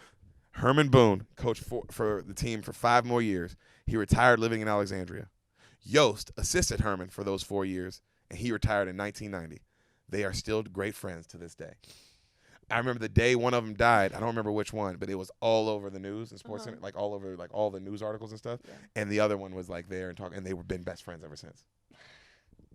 Gary Bertier was a 2-time high school football All-American, and he became a leader in the handicapped community of Virginia. He was killed by a drunk driver in 1981. Oh. The gym at T.C. Williams is named after him to this day. Mm-hmm. Julius was named to the All-American team as well as senior year. He works for the city of Alexandria. Julius and Gary remained best friends until his death. Oh. Ronnie Bass became a starter at the University of South Carolina. That's SEC. That's a big deal. Yeah. He works for the city of Alexandria. No, he now lives in Greenville, working for the company ABC. News. Yeah. Is he a news anchor? I'm assuming, or maybe he just works for him. The name sounds so could be a familiar. producer. Could be a lot of things, a lot of options. Yeah. Petey stayed in Alexandria and works for the school system to this day. Rev retired from football after that 71 season. It was 71 when they were playing. My bad. Oh, 81 was way more sense. 81 was the funeral. I just realized that. Okay, that makes way more sense because I was like, because the movie starts with 81, and then I forgot that when they go back in time, they go 10 years back to 71. All right, that makes way more sense. He went on. Rev retired from the football 71. He went on to college and currently works for U.S. Air. Lastic played 4 years of college football at the University of Austin Peay. He is now a successful businessman in Tennessee. Remember the Titans. Ain't no mountain high, ain't no valley low, ain't no river wide enough, baby. If you need me, call me, no matter where you are, no matter how far. Oh no, baby, just call my name. I'll be there in a hurry. You don't have to worry, 'cause baby, there ain't no mountain high enough, ain't no valley low enough, ain't no river wide enough to keep me from getting to you, baby. What'd you think? Remember the Titans? That's it. Oh my gosh, I cried so much. I told you. Oh, it's one of the best movies ever. You should really watch it. It is fucking phenomenal. I'll definitely watch it. Oh, that was so much. There was so many. There's too many sentimental moments. For a football movie? Yeah, I mean, I wasn't surprised. They don't really do that with sports movies. Mm-hmm. Like, we gotta make them cry. That's why I like Friday Night Lights. It's about the football. Okay. You didn't watch that one? No, I've never seen that one. I've seen episodes of the TV show because my brother was really TV into show's it. not what I'm talking about. TV show's like any other shitty show. Friday Night Lights, the movie, is that or Any Given Sunday are probably like the best. Like, Remember the Titans also probably the best football movie too, because I told you they really do a good job with the football, but it's more than about the football. Yeah. Which is great. Whereas Friday Night Lights and Any Given Sunday, it's like about the life of a football player in high school. Any Given Sunday about a life of a football player in the NFL. Okay. You know what I'm saying? So we'll definitely get to Friday Night Lights you guys have already seen. Go back and watch that episode if you haven't. But Any Given Sunday we'll get to eventually because you'll love that one too with Mr. Jamie Foxx. But yeah, I'm glad you like this, man. I love telling it to you. This was fucking awesome. I love this movie. This was an amazing movie. Also, this is one of those movies I didn't need to watch it or have a note. I didn't need any. I fucking know this movie. I've seen it so many times as a kid. Also, we would do the Everywhere We Go when I was in Pee Wee football because that's when the movie came out, like 2000. And so I was playing Pee Wee still, and so we would do that for our Pee Wee team when we came out. Is that unique to Remember the Titans? I feel like a lot of teams say that. That movie, no, that was what made that movie made that the thing. Oh yeah. Because I remember the Tony the Tiger commercials where they were doing that. Mm-hmm. Don't forget about Tony. You're so crazy. Okay. Did you enjoy it? Amazing. I loved it. I can't believe I never watched it because my brothers were watching that movie several times and I just never. It's a great one to watch. It's like another sports movie. It's really deep. Great story. It was a great Acting's story. phenomenal. The casting's phenomenal. Everyone in it ends up having a great career. I love the concept of the little girl who loves football. That's great. Love it. Yeah. Everything about it was just very, made me feel all the feels. And I learned a lot about football. You did. You learned some stuff. Did you know what a reverse is? Nose guard. Nose guard. Yeah, you're fucking on the money, dude. Well, Beaners, Bean Mafia, Bean Trust. I'll call you the Bean Trust now. I like that. The Bean Trust and the Bean Mafia. I love you guys. Another fucking Bean Gang Monday in the books. Hope you enjoyed this. We'll be back Thursday and maybe something a little earlier. Special something for you. Ooh. We'll see. All right, Bean Mafia. Take care of yourself. Take care of your loved ones. Try to overthrow the government. Oh, yeah. Before we come back, because we want to open this shit back up. So if you we can, want to get back out there. wherever you are, overthrow your government. Get us back open, baby. Cool. Yeah, do it. And we'll be back Thursday.